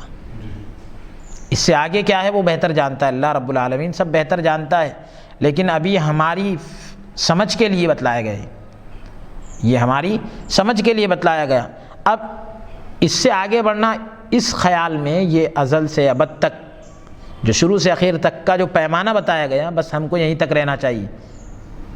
اس سے آگے خامہ فرسائی کرنا، یعنی اپنی عقلوں کے گھوڑوں کو دوڑانا، یہ کلمات کفر کی حکایت کرنا ہے۔ اللہ اکبر۔ کسی مسلمان کو طمع تو درکنار، یعنی طمع یعنی لالچ، حرص، یہ سوچنا تو درکنار، خیال تک نہیں آ سکتا کہ شرافت اور فضیلت ذاتی میں حضرت صلی اللہ علیہ وسلم کے ساتھ کسی قسم کی تساوی ڈھونڈے۔ کیا بات فرما رہے ہیں آپ؟ ہائے ہائے ہائے ہائے، کہ سبحان اللہ، سبحان۔ کسی مسلمان کا حرص کرنا اور لالچ کرنا تو بہت دور کی بات ہے۔ ایک مسلمان اگر ہے، کوئی شخص اگر مسلمان ہے تو اس کے خیال میں بھی یہ بات نہیں آ سکتی کہ شرافت اور بزرگی میں کوئی حضور کے جیسا ہو جائے، اور وہ اس کے خیال، یعنی اس کے خیال میں حضور صلی اللہ علیہ وسلم کی شرافت اور بزرگی میں کسی کو وہ برابر ڈھونڈے، ہو ہی نہیں سکتا۔ حق حق حق، تو کسی قسم کی برابری کو ڈھونڈ نہیں سکتا، ذات میں، صفات میں، شرافت میں، بزرگی میں، مقام میں، مرتبے میں ایک مسلمان ہو کر جو ہے وہ تساوی، کتنا جامع لفظ آپ فرما رہے ہیں، کسی بھی شے کے اندر، کسی بھی چیز کے اندر کسی بھی قسم کی تساوی، یعنی کسی بھی قسم کی برابری کو نہیں ڈھونڈ سکتا، کسی بھی قسم کی برابری کو نہیں ڈھونڈ سکتا۔ اللہ اکبر، اللہ اکبر، اللہ اکبر۔ کوئی دوسرا شخص خاتم النبیین نہیں ہو سکتا، کوئی دوسرا شخص خاتم النبیین نہیں ہو سکتا، یعنی بے شک آپ ہی خاتم النبیین ہیں، سب سے آخری پیغمبر آپ ہیں۔ اس تقریر سے، یعنی اس وضاحت سے یہ بات بھی معلوم ہوئی کہ دوسرا شخص خاتم النبیین ہونا محال ہے،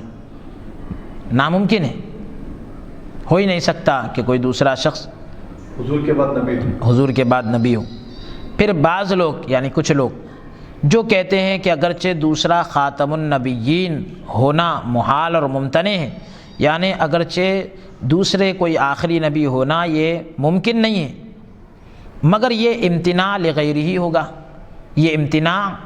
لغیرہ ہی ہوگا، نہ بالذات، یہ امتناع لغیرہ ہی ہوگا نہ بالذات۔ یہ ایک لغوی بحث ہے کہ ایک ہوتا ہے ممنوع لذاتی اور ایک ہوتا ہے ممنوع لغیرہ، کہ کسی چیز کو ذاتی طور پر منع کیا گیا، کسی چیز کو ذاتی طور پر منع کیا گیا، اور بعض چیزیں وہ ہوتی ہے کہ اس کو کسی اور چیز کی وجہ سے منع کر دیا گیا، اس کو کسی اور چیز کی وجہ سے منع کر دیا گیا۔ بھئی ذاتی طور پر بہت ساری چیزیں منع ہیں، شراب پینا منع ہے ذاتی طور پر، وہ شراب خود نجس ہے، ناپاک ہے، اس کی اپنی ذات میں خباثت ہے، گندگی ہے، ناپاکی ہے۔ کسی اور چیز کی وجہ سے شراب حرام نہیں ہوئی کہ بھئی شراب کسی اور دوسری چیز کی وجہ سے حرام ہو رہی ہے، دوسری چیز کی وجہ سے منع کی گئی، کیا نہیں کی گئی، اس کی اپنی ذات میں خود وہ خباثت ہے، گندگی ہے، نجاست ہے۔ اب یہ ہو گئی ممنوع لذاتی کہتے سے، کیا کہتے ہیں اسے؟ ممنوع لذاتی، اور ایک ہوتا ہے ممنوع لغیری، یعنی جس کو منع کیا گیا کسی دوسری چیز کی وجہ سے۔ مثال کے طور پر جمعہ کے دن بیع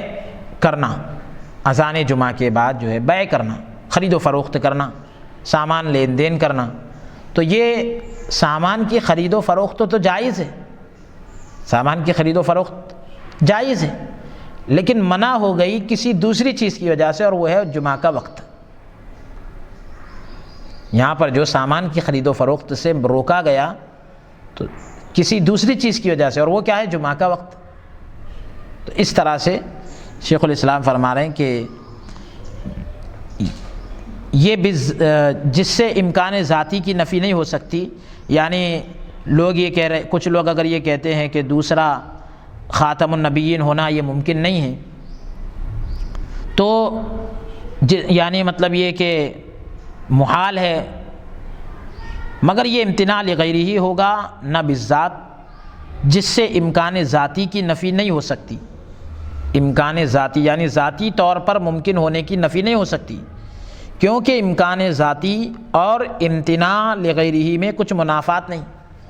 یعنی ذاتی طور پر کسی چیز کا ممتنع ہونا، ممکن ہونا، ذاتی طور پر کسی چیز کا ممکن ہونا اور کسی غیر کی وجہ سے کسی چیز کا منع ہونا، یہ دونوں چیزوں میں منافات نہیں ہے، منافات نہیں ہے، یعنی دونوں ایک دوسرے کے اپوزٹ نہیں ہے، دونوں ایک دوسرے کے اپوزٹ نہیں ہے، یعنی یہ چیز کو روکتی ہے ایسا نہیں ہے، یہ چیز کو منع کرتی ہے، اس کی نفی کرتی ہے ایسا نہیں ہے۔ سو اس کا جواب یہ ہے، بعض اعتراض کرنے والوں نے اعتراض کیا لغوی اعتبار سے، اور انہوں نے یہ دلیل بھی پیش کی،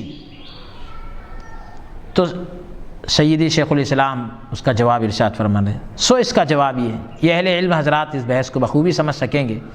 کہ اس کا جواب یہ ہے کہ وصف خاتم النبیین خاصہ حضرت صلی اللہ علیہ وسلم، خاصہ حضرت صلی اللہ علیہ وسلم کا ہے۔ خاتم النبیین کا جو وصف ہے، کیسی پیاری بات ارشاد فرما رہے ہیں، خاتم النبیین کا جو وصف ہے یہ حضور علیہ الصلوۃ والسلام کا خاصہ ہے، یعنی یہ آپ کے ساتھ خاص ہے۔ خاتم النبیین کا جو وصف ہے آپ کی ذات کے ساتھ خاص ہے، کہ عند الاطلاق یعنی جو دوسرے پر صادق آ ہی نہیں سکتا، دوسرے کے لیے خاتم النبیین کا لفظ بولا ہی نہیں جا سکتا، اگر بول رہے ہیں تو وہ صادق نہیں آئے گا، سچا نہیں آئے گا۔ اور موضوع لہو اس لقب کا ذات حضرت صلی اللہ علیہ وسلم ہے، یعنی یہ لقب حضور صلی اللہ علیہ وسلم کے لیے ہی منتخب کیا گیا، بنایا گیا، کہ عند الاطلاق کوئی دوسرا اس مفہوم میں شریک نہیں ہو سکتا، مطلق طور پر یعنی بغیر کسی قید لگائے جب کہا جائے خاتم النبیین تو دوسرا اس مفہوم میں کوئی شریک ہو ہی نہیں سکتا، تو بس یہ مفہوم جزئی حقیقی ہے، یہ مفہوم جزئی حقیقی ہے، یہ جو مفہوم بیان کیا گیا ہے یہ حقیقی ہے۔ اور کلیت مفہومی جو یعنی وہ جو یہ منطقی بحث ہے، تو کلیت مفہومی جو وضع سے قطع نظر کرنے میں معلوم ہوتی ہے، یعنی کلیت مفہومی جو وضع سے قطع نظر، وضع مطلب کسی بھی لفظ کی بناوٹ، کسی بھی لفظ کی ایجاد، وضع سے قطع نظر یعنی وضع سے نظر ہٹا کر اگر آپ دیکھیں گے تو آپ کو کلیت مفہومی یعنی پورا مفہوم سمجھ میں آئے گا۔ تو بول رہے ہیں کلیت مفہومی جو وضع سے قطع نظر کرنے میں معلوم ہوتی ہے بسبب وضع کے جاتی رہی، کلیت مفہومی اب چلی گئی وضع کی وجہ سے، وضع کی وجہ سے، وضع کس کو کہتے ہیں؟ کسی بھی لفظ کی بناوٹ، اس کی جو ایجاد ہوتی ہے اس کو جو وضع کیا جاتا ہے، جیسا کہ عبداللہ، اب آپ بہت آسانی سے سمجھ جائیں گے۔ مثال کے طور پر عبداللہ جب کسی شخص کے لیے وضع کیا جاتا ہے، عبداللہ کسی شخص کا نام رکھا جاتا ہے، عبداللہ کسی شخص کا نام رکھا جاتا ہے، جزئی حقیقی ہو جاتا ہے، کیا ہو جاتا ہے؟ جزئی حقیقی، منطقی ویسے ہی جزئی حقیقی ہو جائے گا، اور مفہوم کلی اس لفظ کا اس کی جزئیت میں کچھ فرق نہیں لاتا، اس لفظ کی جزئیت میں کچھ فرق نہیں لائے گا۔ اب عبداللہ کہ آپ ٹکڑے نہیں کریں گے، عبداللہ آپ کسی ایک شخص کا نام ہو گیا، حالانکہ عبد اور چیز ہے، اللہ اور چیز ہے، عبد اور چیز ہے، اللہ اور چیز ہے۔ اب اگر آپ جز کر رہے ہیں اس کے تو معنی اور ہوں گے، لیکن اب عبداللہ کسی شخص کا نام رکھ دیا گیا تو اب وہاں پر جو ہے یہ لفظ جو ہے جزئی حقیقی ہو گیا، جزئی حقیقی ہو گیا۔ اب ایسا نہیں ہوگا کہ اب آپ وہاں پر بھی جو ہے اس کا آپریشن کریں، عبد الگ چیز کو بولے، اللہ الگ چیز کو بولے، نہیں، ویسا نہیں ہوتا۔ عبداللہ کسی شخص کا نام رکھا گیا تو یہ دونوں مل کر اب کسی شخص کا نام کہلائے۔ عبد کا لفظ اور اللہ کا لفظ آپ اس کو الگ نہیں کر سکتے۔ تو وہی سیدی شیخ الاسلام فرما رہے ہیں کہ عبداللہ اگر کسی شخص کا نام رکھ دیا گیا تو وہ جزئی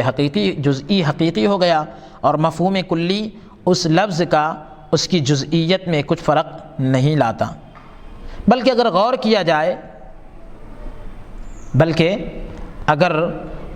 کیا جائے تو معلوم ہو کہ یہ مثال بھی پورے طور پر یہاں تائید نہیں دیتی، اس لیے کہ عبداللہ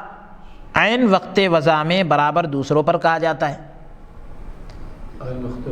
عین وقت وضع میں یعنی ٹھیک اس وقت میں جب کہ عبداللہ کسی کا نام رکھنے کے لیے منتخب کیا گیا، سلیکٹ کیا گیا، چنا گیا، تو اس وقت میں دوسروں پر بھی کہا جاتا ہے۔ مثال کے طور پر آپ نے اپنے شخص کا نام، اپنے بیٹے کا نام عبداللہ رکھا، کسی اور شخص نے بھی اپنے بیٹے کا نام عبداللہ رکھ دیا۔ جس طرح آپ کے بیٹے کو عبداللہ کہا جا رہا ہے، ٹھیک اسی طرح اور دوسرے بچوں کو بھی عبداللہ کہا جا رہا ہے، بخلاف لفظ خاتم النبیین کے۔ یعنی لفظ خاتم النبیین کا معاملہ الگ ہے کہ جب سے واضح نے اس کو وضع کیا، کیا پیاری بات آپ فرما رہے ہیں، جب سے واضح نے اس کو وضع کیا، وضع کون کر رہا ہے؟ خاتم النبیین کا لفظ ایجاد کس نے کیا؟ خاتم النبیین کا لفظ بنایا کس نے؟ رب العالمین نے بنایا۔ تو جب سے واضح نے اس کو وضع کیا، یعنی جب سے رب العالمین نے اس لفظ کو بنایا، کبھی دوسرے پر اس کا اطلاق کیا ہی نہیں، کبھی کسی اور کے لیے خاتم النبیین کا لفظ بولا ہی نہیں گیا۔ حالانکہ عبداللہ کا لفظ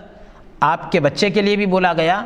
آپ کے اور دوسرے بھائیوں کے لیے بھی، چچا کے لیے بھی بولا جا سکتا ہے، لیکن خاتم النبیین کا لفظ جب سے بنا کسی اور کے لیے بولا ہی نہیں گیا، اور نہ اطلاق اس کا سوائے ایک ذات کے دوسرے پر صحیح ہو سکتا ہے۔ یعنی اس لفظ کو بول کر کسی اور ذات کو مراد لیا جائے تو یہ صحیح ہو ہی نہیں سکتا، اس لیے کہ ختم انتہا کو کہتے ہیں۔ یہ بات آپ کی آسانی سے سمجھ میں آ جائے گی اب کہ ختم انتہا کو کہتے ہیں، اور ظاہر ہے کہ انتہا جو ہے ایسی چیز نہیں ہو سکتی کہ دو شخص اس صفت کے ساتھ متصف ہوں۔ پھر جب عقل نے بتبعیت نقل ایک ذات کے اتصاف کو مان لیا، یعنی ایک ذات کے متصف ہونے کو جب مان لیا، اس کے نزدیک محال ہو گیا کہ، یعنی عقل نے جب یہ دیکھا کہ جو نقل کیا گیا، جو اللہ تعالیٰ کی طرف سے جو بیان کر دیا گیا، تو اس کے تقاضے کے مطابق اس کی پیروی کے اندر اب ایک ذات کو جب متصف کر دیا گیا، ایک ذات کے ساتھ اس وصف کو خاص کر دیا گیا، تو پھر اب ان کے نزدیک یہ محال ہو گیا کہ دوسری ذات اس صفت کے ساتھ متصف ہو سکے، یعنی اس صفت کی حامل دوسری ذات ہو، اس خوبی کی مالک کوئی دوسری ذات ہو، ایسا ہو ہی نہیں سکتا۔ اور بحسب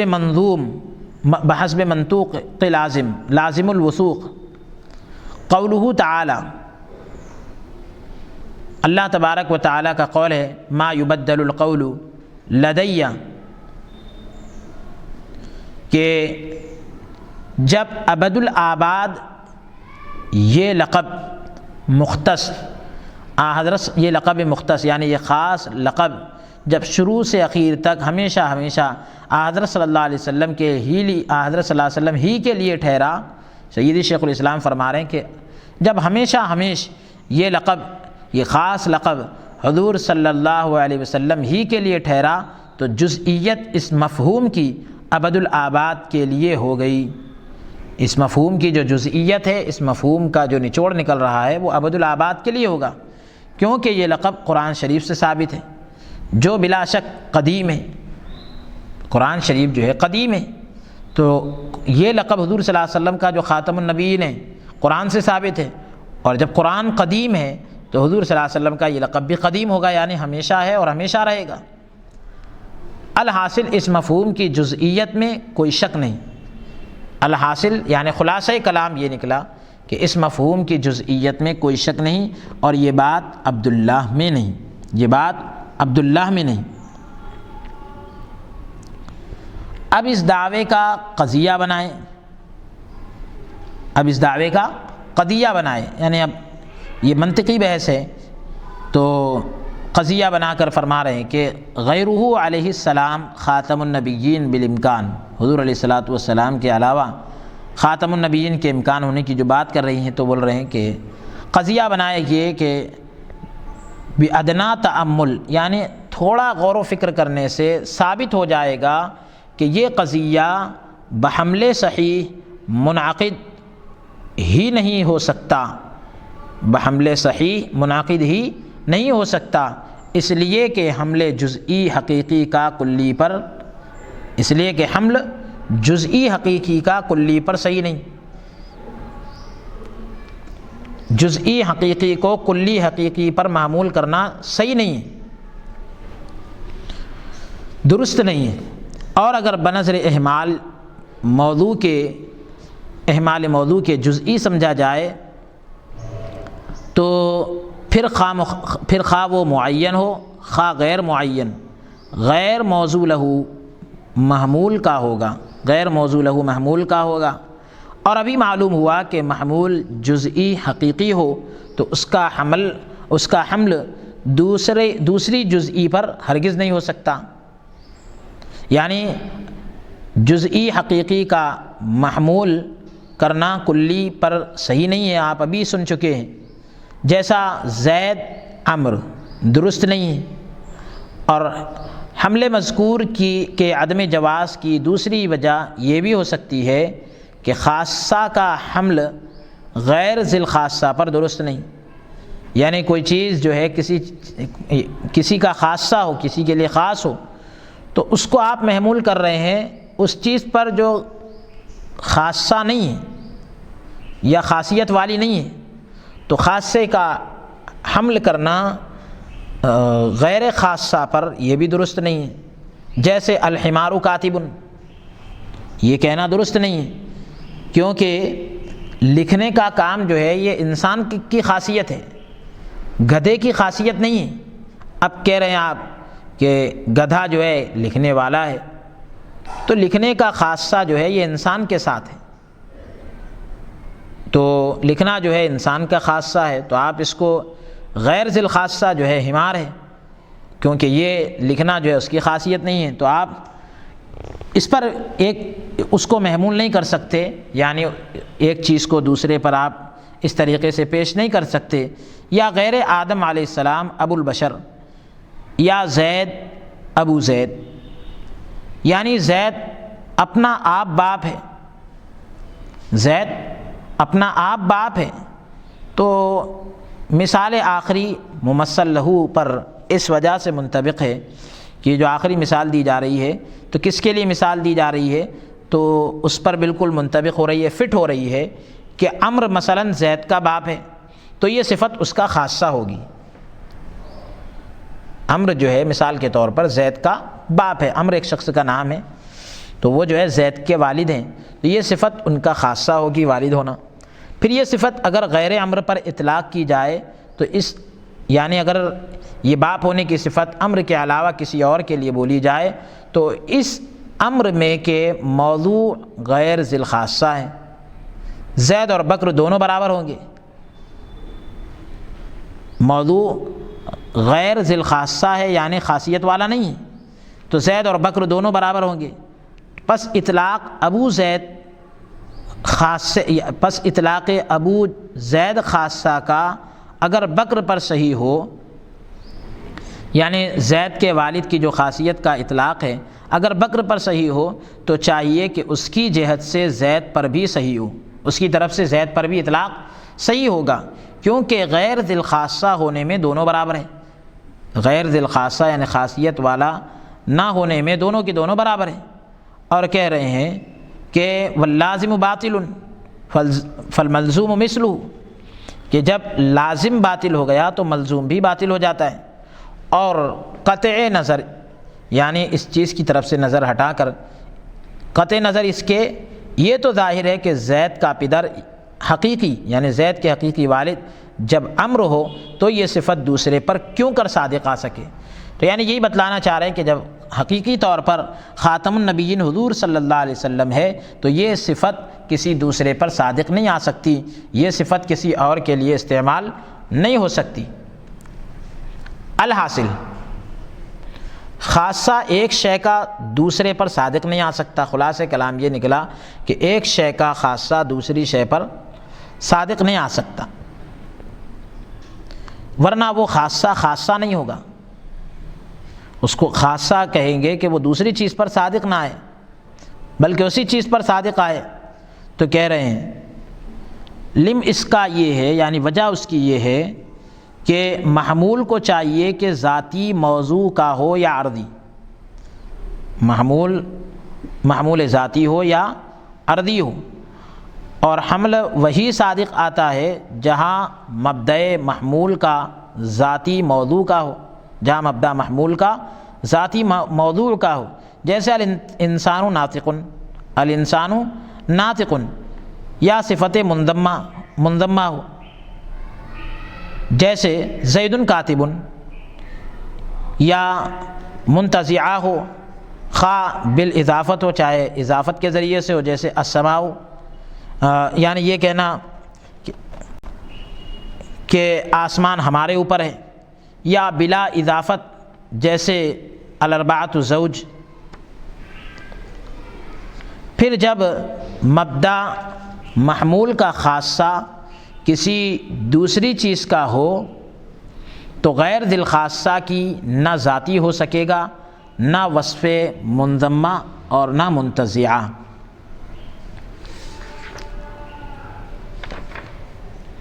اس سبب سے خاصے کا حمل غیر ذی الخاصہ پر صحیح نہیں۔ بس معلوم ہوا کہ خاتم النبیین کا حمل غیر حضرت صلی اللہ علیہ وسلم پر صحیح نہیں، یعنی محمول کرنا صحیح نہیں ہے، خاتم النبیین کو کسی اور کے لیے بولنا صحیح نہیں ہے۔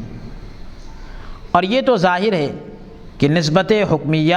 وقت حمل پیدا ہوتی ہے، نسبت حکمیہ محمول کرنے کے وقت پیدا ہوتی ہے، پھر حمل ہی نہیں تو نسبت حکمیہ کا،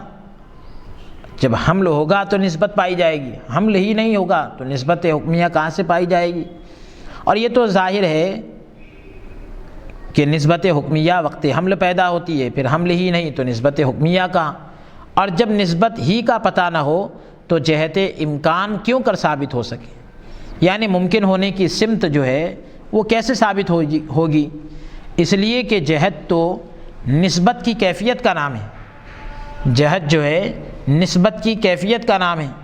تو ضرور ہوا یعنی بات ضروری ہوئی کہ ثبوت کیفیت کے پہلے ثبوت نسبت ہو، کیفیت کے ثابت ہونے سے پہلے نسبت کو ثابت کیا جائے، کیونکہ ثبوت الشیء للشیء یعنی شے کا ثابت ہونا شے کے لیے فرع،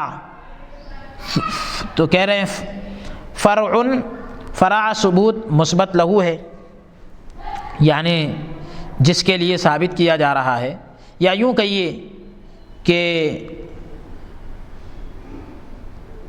ثبت العرش ثم النقش۔ الحاصل یہ اس سے معلوم ہوا کہ قضیہ مذکورہ غلط ہے، قضیہ مذکورہ جو ہے غلط ہے۔ اور سنیے، محمول قضیے کا جو جزئی حقیقی ہے اگر دوسری چیز پر حمل کیا جائے، محمول کیا جائے، تو سلب الشیء عن نفس ہی لازم آئے گا، شے کو جو ہے کا سلب کرنا لازم آئے گا اس کی اپنی ذات سے، اور یہ چیز درست نہیں۔ دیکھو اس حمل کی نظیر بعینہ زید امر ہے، اس حملے کی جو نظیر ہے مثال ہے، تو بعین ہی یعنی ٹھیک اسی طرح جیسے زید امر ہے، زید امر ہے، سو جب تک زید سے زیدیت یا امر سے امرویت مسلوب نہ ہو، چھینی نہ جائے، امرویت زید میں قائم نہیں ہو سکتی، زید میں نہیں پائی جا سکتی۔ اور ظاہر ہے کہ سلب الشیء عن نفس ہی محال ہے۔ پھر یہ محال جو لازم آ رہا ہے، یعنی یہ جو ناممکن ہونا جو لازم آ رہا ہے، وقت حمل ہے، معمول ہونے کے وقت ہے، یعنی ہنوز نسبت ہی کا وجود نہیں، یعنی ابھی تک نسبت ہی کا پتہ نہیں، نسبت کا وجود ہوا نہیں کہ محال لازم آ گیا، یعنی ناممکن ہونا لازم آ گیا۔ تاب امکان چہ رسد یہ فارسی کا لفظ ذکر کیا، علی سبیل التنزل اور علی سبیل التنزل۔ اگر آپ یہ دیکھیں کہ اگر مساوق بھی ہو تب بھی امکان کو محل نہ ملا، اس تقریر سے بھی یہی ثابت ہے کہ وہ قضیہ باطل ہے۔ یہ قضیہ جو ہے منطقی اصطلاح ہے، تو وہ قضیہ کیا ہے؟ باطل ہے، بیکار ہے، کیونکہ مستلزم محال ہوا کرتا ہے، یعنی جس چیز کا لازم ہونا محال ہے، تو اس چیز کے یہ فرما رہے ہیں آپ مستلزم محال جو ہے محال ہوا کرتا ہے، یعنی وہ بھی ناممکن ہوا کرتا ہے۔ اب اگر کہا جائے کہ یہ بھی من جملہ وجوہ امتناع لغیرہ ہے، یعنی امتناع لغیرہ کی جو وجوہات ہے یہ بھی ان میں سے ایک ہے، تو اس کا جواب یہ ہے کہ یہ تقریر بالا سے امکان ذاتی کا وجود باطل ہو گیا۔ اگر اس بطلان کو، یعنی اگر اس باطل ہونے کو بھی من جملہ وجوہ امتناع لغیرہ کے تصور کر لے، مان لے، تو امتناع کا پلہ خوب ہی بھاری ہو جائے گا، جس میں بطلان ذاتی یعنی ذاتی طور پر باطل ہونے کا یعنی امتناع ذاتی بھی شریک ہوگا، سو وہ دعویٰ امکان ذاتی کا کہاں رہا؟ اور اس دعوے کا ابطال، اس کو باطل قرار دینا اس تقریر سے بھی ہو سکتا ہے، یعنی اس وضاحت سے بھی ہو سکتا ہے کہ مفہوم خاتم النبیین کا اگرچہ کلی ہے، خاتم النبیین کا جو مفہوم ہے، مفہوم خاتم النبیین کا اگرچہ کیا ہے؟ کلی ہے، مگر کلیت اس کی ایسی نہیں جیسے انسان وغیرہ کی۔ خاتم النبیین کے اندر جو معاملہ ہے کہ اگر اس کا مفہوم کلی ہے تو کلیت اس کی ایسی نہیں کہ جیسے انسان وغیرہ کی ہے، اس لیے کہ انسان کے افراد کثیرہ ہونے میں کوئی قباحت لازم نہیں آتی، انسان کے بہت سے افراد ہونے میں کوئی خرابی لازم نہیں آتی، بلکہ موجود ہے، بخلاف خاتم النبیین کے کہ اس کے معنی میں کثرت صادق آ ہی نہیں سکتی۔ خاتم النبیین کا جو مفہوم ہے وہ الگ ہے، کیونکہ اس کے معنی کے اندر کثرت یعنی زیادہ ہونا یہ صادق نہیں آ سکتا۔ انسان کے اندر انسان بول کر آپ کئی انسان مراد لے سکتے، لیکن خاتم النبیین کے اندر یہ کلیت صادق نہیں آ سکتی، یہاں پر اس بات کو صحیح نہیں قرار دیا جا سکتا۔ جیسے مرکز یا اول یا آخر یا مبدا، یعنی سٹارٹنگ جو ہے وہ بتلا رہے ہیں کہ شروع یا آخر۔ حال مرکز کا سنیے کہ مرکز اس نقطے کو کہتے ہیں کہ جتنے خطوط یعنی جتنی لکیریں اس سے نکل کر محیط یعنی وہ دائرے تک پہنچے، سب آپس میں برابر ہو۔ جو حضرات سائنس سے واقف ہے وہ اس کو بخوبی جان لیں گے۔ تو مرکز اس میں ایک جگہ کو کہتے ہیں، تو وہ اس پوائنٹ کو کہتے ہیں مرکز، کہ جتنی لکیریں اس سے نکل کر محیط یعنی دائرے تک پہنچے، سب آپس میں برابر ہو۔ وہ خطوط نصف قطر دائرہ ہوں گے جن کے ملتقا کا نام یعنی جن کے ملنے کی جگہ کا نام کیا ہے صاحب؟ مرکز ہے، مرکز بولتے ہیں اس کو۔ پھر اگر ان خطوط کی ابتدا محیط دائرہ سے لی جائے تو مرکز منتہا ان خطوط کا ہوگا، مرکز منتہا جو ہے جہاں پر انتہا ہوگی ان خطوط کا ہوگا، اور اگر مرکز سے لی جائے گی تو وہ مبدا ان کا ہوگا۔ تو اب یہ دیکھا جائے گا کہ آپ خطوط کی ابتدا محیط دائرہ سے لے رہے ہیں یا مرکز سے لے رہے ہیں۔ اگر محیط دائرہ سے لے رہے ہیں تو پھر جو ہے مرکز جو ہے منتہا ہوگا ان خطوط کا،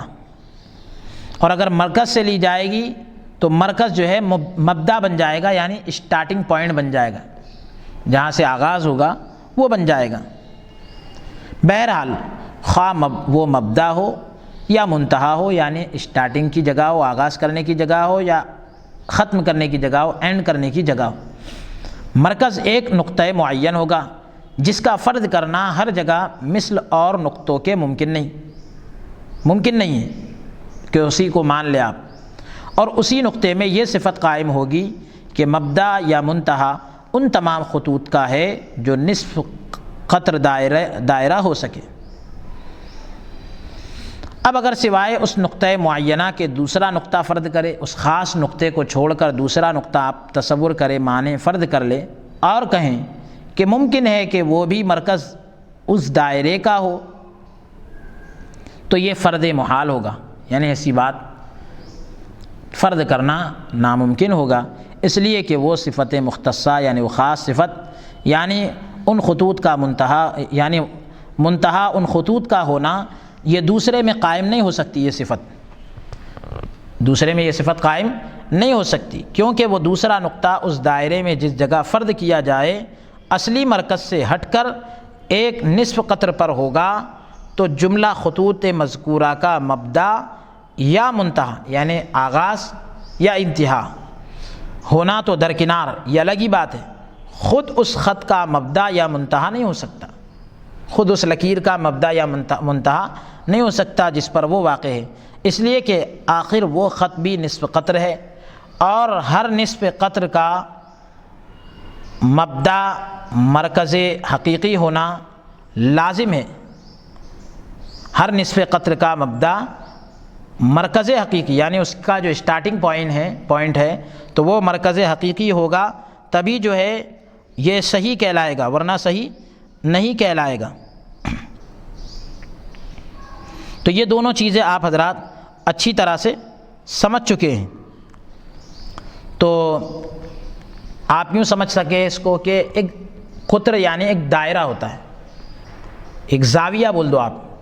تو یہ جو سائنس کی تعلیم حاصل کرتے ہیں تو وہ اس قسم کے نقشے بناتے ہیں، پھر اس میں ایک مرکز ہوتا ہے، پھر لکیریں ہوتی ہیں، پھر ایک اس طریقے سے دائرہ ہوتا ہے، تو قطر کے بجائے اس کو قطر پڑھنا زیادہ مناسب ہے۔ تو کہہ رہے ہیں کہ اگر ہر نصف قطر کا مبدا مرکز حقیقی ہونا لازم ہے، ورنہ خط جو ہے نصف قطر نہ ہوگا، الحاصل مصداق مرکز کا یعنی جو مرکز کس کو سمجھا جائے، مانا جائے، اگر کوئی دوسرا فرض کیا جائے، دوسرا مان لیا جائے تو انسلاخ الشیء عن لوازمہ بل عن ذاتہ لازم آئے گا، یعنی شے کا اپنے لوازم سے نکلنا یا بلکہ اپنی ذات سے نکل جانا لازم آئے گا، کسی بھی چیز کا اپنی ذات سے نکل جانا لازم آئے گا، اور یہ محال لذاتی ہی، یہ ناممکن ہے یہ بھی۔ اب اس دائرے کے کسی نقطے میں صلاحیت اور امکان نہیں، یعنی یہ صلاحیت اور یہ ممکن نہیں کہ مرکز اور منتہا ان کا خطوط بن سکے، مرکز اور جو اینڈنگ پوائنٹ ہے تو وہ جو ہے کیا بن سکے، ان کا ان خطوط کا، ان لکیروں کا مرکز اور منتہا بن سکے، کسی میں یہ صلاحیت نہیں۔ یہاں تک کہ اگر خود واضح یعنی وہ جو ڈیزائننگ کر رہا ہے، جو نقشہ بنا رہا ہے، تو خود واضح اس دائرے کا چاہے، واضح اس دائرے کا یعنی جو اس دائرے کو بنانے والا ہے، اس دائرے کو جو بنانے والا ہے وہی اگر چاہے کہ کسی دوسرے نقطے کو اس دائرے کا مرکز قرار دے تو بھی نہیں ہو سکتا۔ اتنا خطرناک اس کا اسٹک قاعدہ ہے کہ جو ڈیزائننگ کر رہا ہے، وہ نقشہ جو بنا رہا ہے، دائرہ جو بنا رہا ہے، تو وہ جو ہے اس دائرے کا جو ہے کسی دوسرے نقطے کو اس دائرے کا مرکز قرار نہیں دے سکتا، بلکہ وہی نقطے کو مرکز قرار دینا پڑے گا، سینٹر۔ تو کیونکہ کسی میں صلاحیت ہی نہیں ہے، کسی میں صلاحیت ہی نہیں ہے، ہاں وقت دائرہ کھینچنے کے ممکن تھا کہ جس نقطے کو چاہتا مرکز بنا دیتا. کیا پیاری بات آپ فرما رہے. دائرہ بناتے وقت اس کو کے لیے یہ پاسبل تھا جس نقطے کو چاہتا مرکز بنا دیتا. لیکن اب جب دائرہ بن گیا تو اب یعنی مرکز یعنی کسی اور نقطے کو اس دائرے کا مرکز اب نہیں قرار دے سکتا، بلکہ بناتے وقت جس نقطے کو مرکز قرار دیا اب وہی بنے گا. تو اب اس بنانے کے بعد خود اس کے اندر بھی یہ صلاحیت اور طاقت نہیں ہے کہ وہ نقطہ چینج کر سکے، بدل سکے. اس کے اندر بھی یہ طاقت نہیں ہے. ہاں البتہ بنانے کے وقت اس کے لیے یہ ممکن تھا، پاسبل تھا کہ وہ جو ہے کسی اور نقطے کو اس کا مرکز قرار دے. لیکن جب اس نقطے کو معین کر چکا، فکس کر چکا،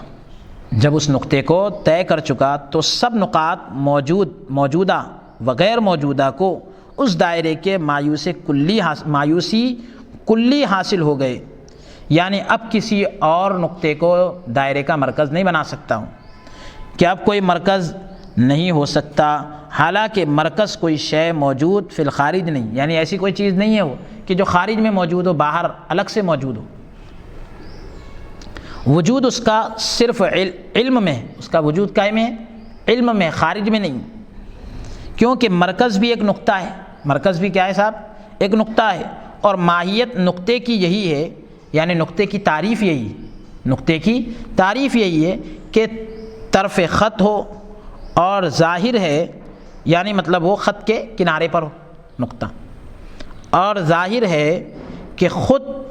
خط بالفعل موجود نہیں. جو لکیر ہے خود سے موجود ہے کیا؟ بالفعل موجود نہیں. ورنہ ترکب سطح کا خطوط سے لازم آئے گا، ورنہ جو ہے ترکب سطح کا خطوط سے لازم آئے گا. یعنی اس کا جوڑنا جو ہے، اس کی جو سطح کی جو جوڑنے کا معاملہ ہوتا ہے تو سطح کا جو ترکیب دینا ہے خطوط سے لازم آئے گا، جو باطل ہے. پھر جب خط ہی کا وجود نہیں، جو لکیر ہوتی ہے اس کا ہی وجود نہیں، تو مرکز جو طرف اس کا ہے کہاں؟ بھئی خط کا ہی وجود نہیں تو مرکز کا کہاں سے وجود ہوگا؟ مگر باوجود اس کے مرکز ایک معین شے ہے، ایک متعین فکس کی ہوئی چیز ہے. اس لیے اس دائرے یا کرے پر، کرہ بولتے اس کو، اس دائرہ یا کرہ پر اطلاق دائرے کا جب ہی ہوگا کہ نسبت محیط کی مرکز کے ساتھ ہر جہت میں برابر ہو. محیط کی جو نسبت ہے، دائرے کی جو نسبت ہے مرکز کے ساتھ ہر سمت میں برابر ہونا. ایک سمت میں 5 انچ آ رہی ہے، ایک سمت میں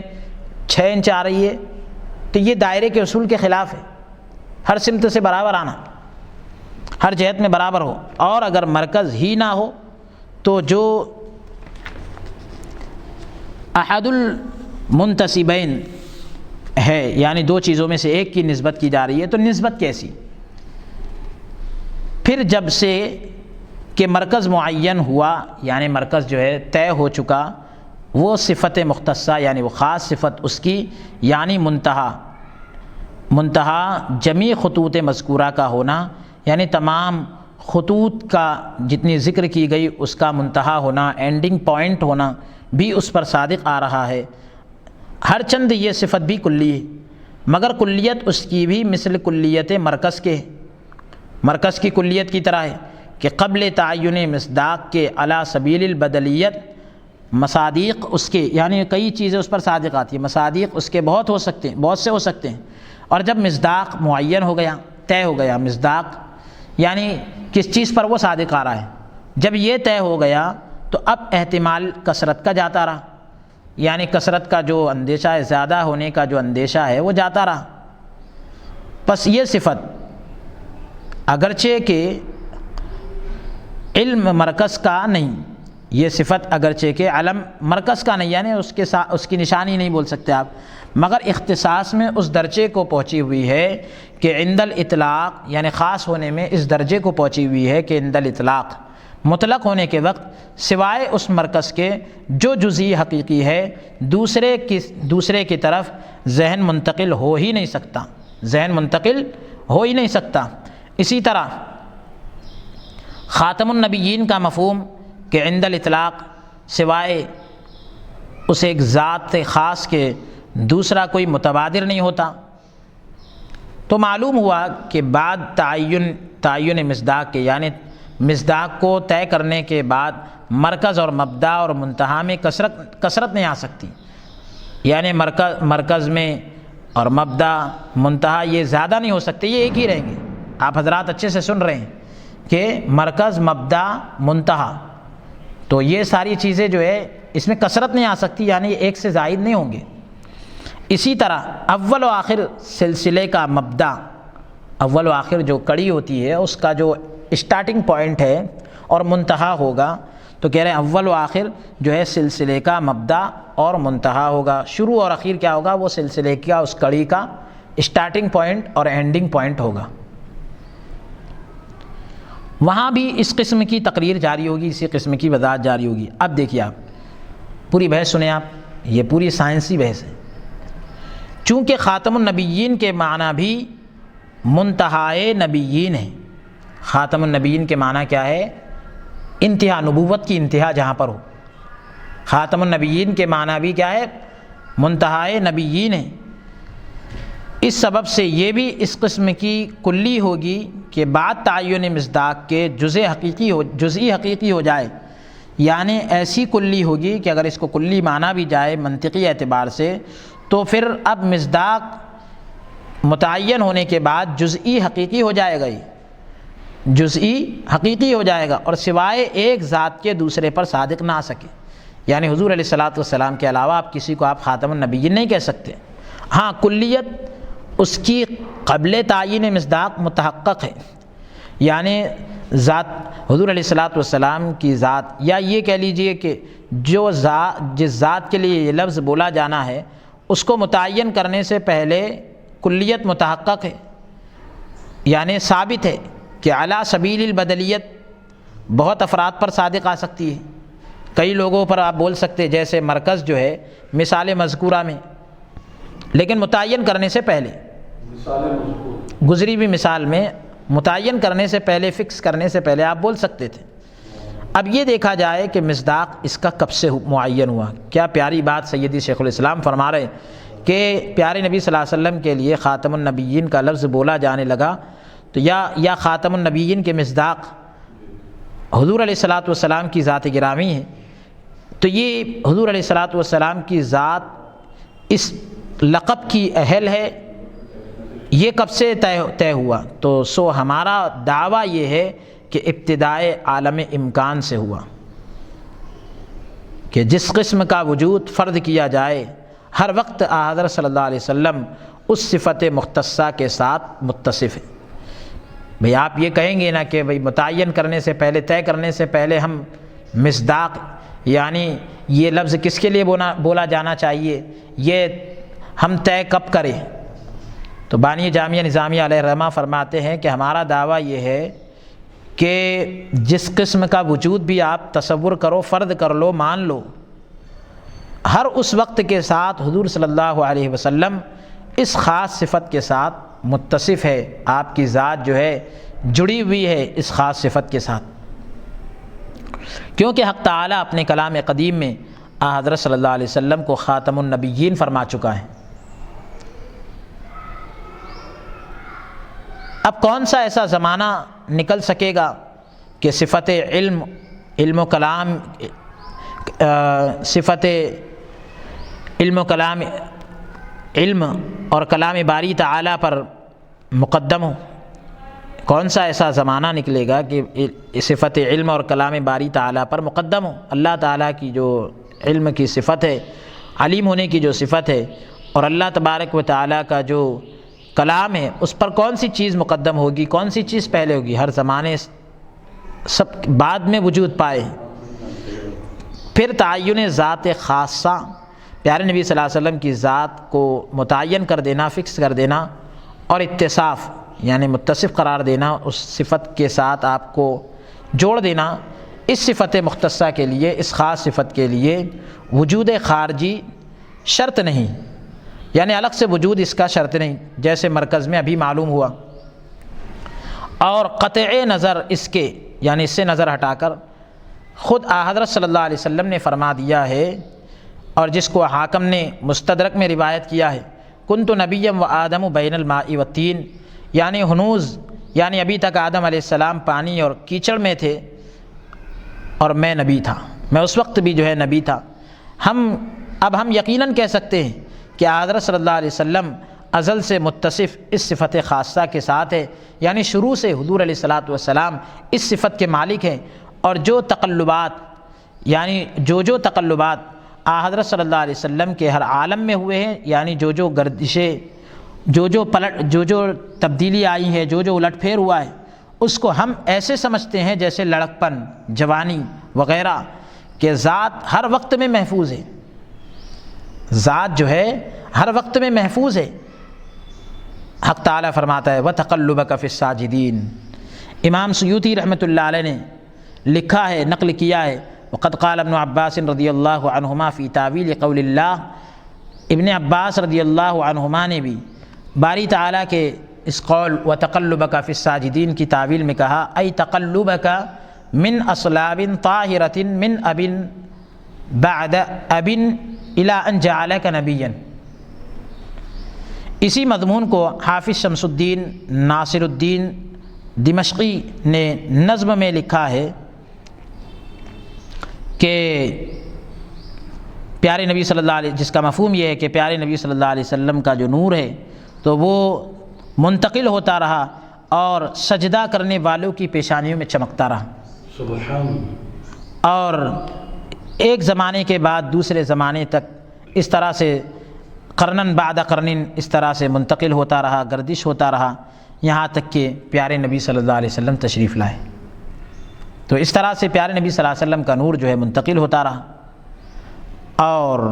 امام سیوطی رحمۃ اللہ علیہ نے اس کو لکھا ہے، حافظ ابن حجر عسقلانی نے بھی کہا ہے کہ آپ، جس کا خلاصہ یہ ہے کہ آپ ایسے پیغمبر ہیں جو بنو ہاشم میں سے چن لیے گئے، بنو ہاشم میں سے آپ چن لیے گئے۔ اب اس طریقے سے نبی کریم صلی اللہ علیہ وسلم کے جو ہے منتقل ہونے کی، جو صلبوں میں منتقل ہونے کی بات کی جا رہی ہے، آپ کا جو نور ہے وہ منتقل ہوتا گیا، اس کی جو بات کی جا رہی ہے، تو اس کو امام سیوطی رحمۃ اللہ علیہ نے ذکر کیا۔ اس سے یہ بھی معلوم ہوا کہ عالم شہادت کے پہلے بھی ذات حضرت صلی اللہ علیہ وسلم کی محفوظ تھی، عالم کے موجود ہونے سے پہلے بھی حضور کی ذات محفوظ تھی۔ سبحان اللہ، کیونکہ تقلب کیا ہے؟ صفت ہے، اور تمام اور قیام صفت کا بغیر ذات موصوف کے محال ہے۔ موصوف ہوگا جبھی تو صفت پائی جائے گی۔ ایک انسان جو ہے، آپ کہہ رہے ہیں کہ یہ بہت نیک انسان ہے، نیک سیرت ہے، تو اب وہ انسان ہوگا جبھی تو اس کے اندر نیک سیرت ہی پائی جائے گی، تو موصوف ہوگا تو صفت پائی جائے گی۔ اس عالم میں تشریف فرما ہونے کے پیشتر، یعنی اس عالم میں تشریف لانے سے پہلے آدم علیہ السلام سے پہلے بھی حضرت صلی اللہ علیہ وسلم موجود تھے، جو کنت نبی، اور اول ما خلق اللہ نوری سے معلوم ہو رہا ہے کہ حضور فرماتے ہیں کہ میں اس وقت بھی نبی تھا جبکہ ابھی آدم علیہ السلام پانی اور کیچڑ میں تھے، اس کے درمیان تھے، آب و گل میں تھے۔ وتقلب، اور بعد آدم علیہ السلام کے بھی یہ بات جو وتقلبک فی الساجدین سے معلوم ہوا۔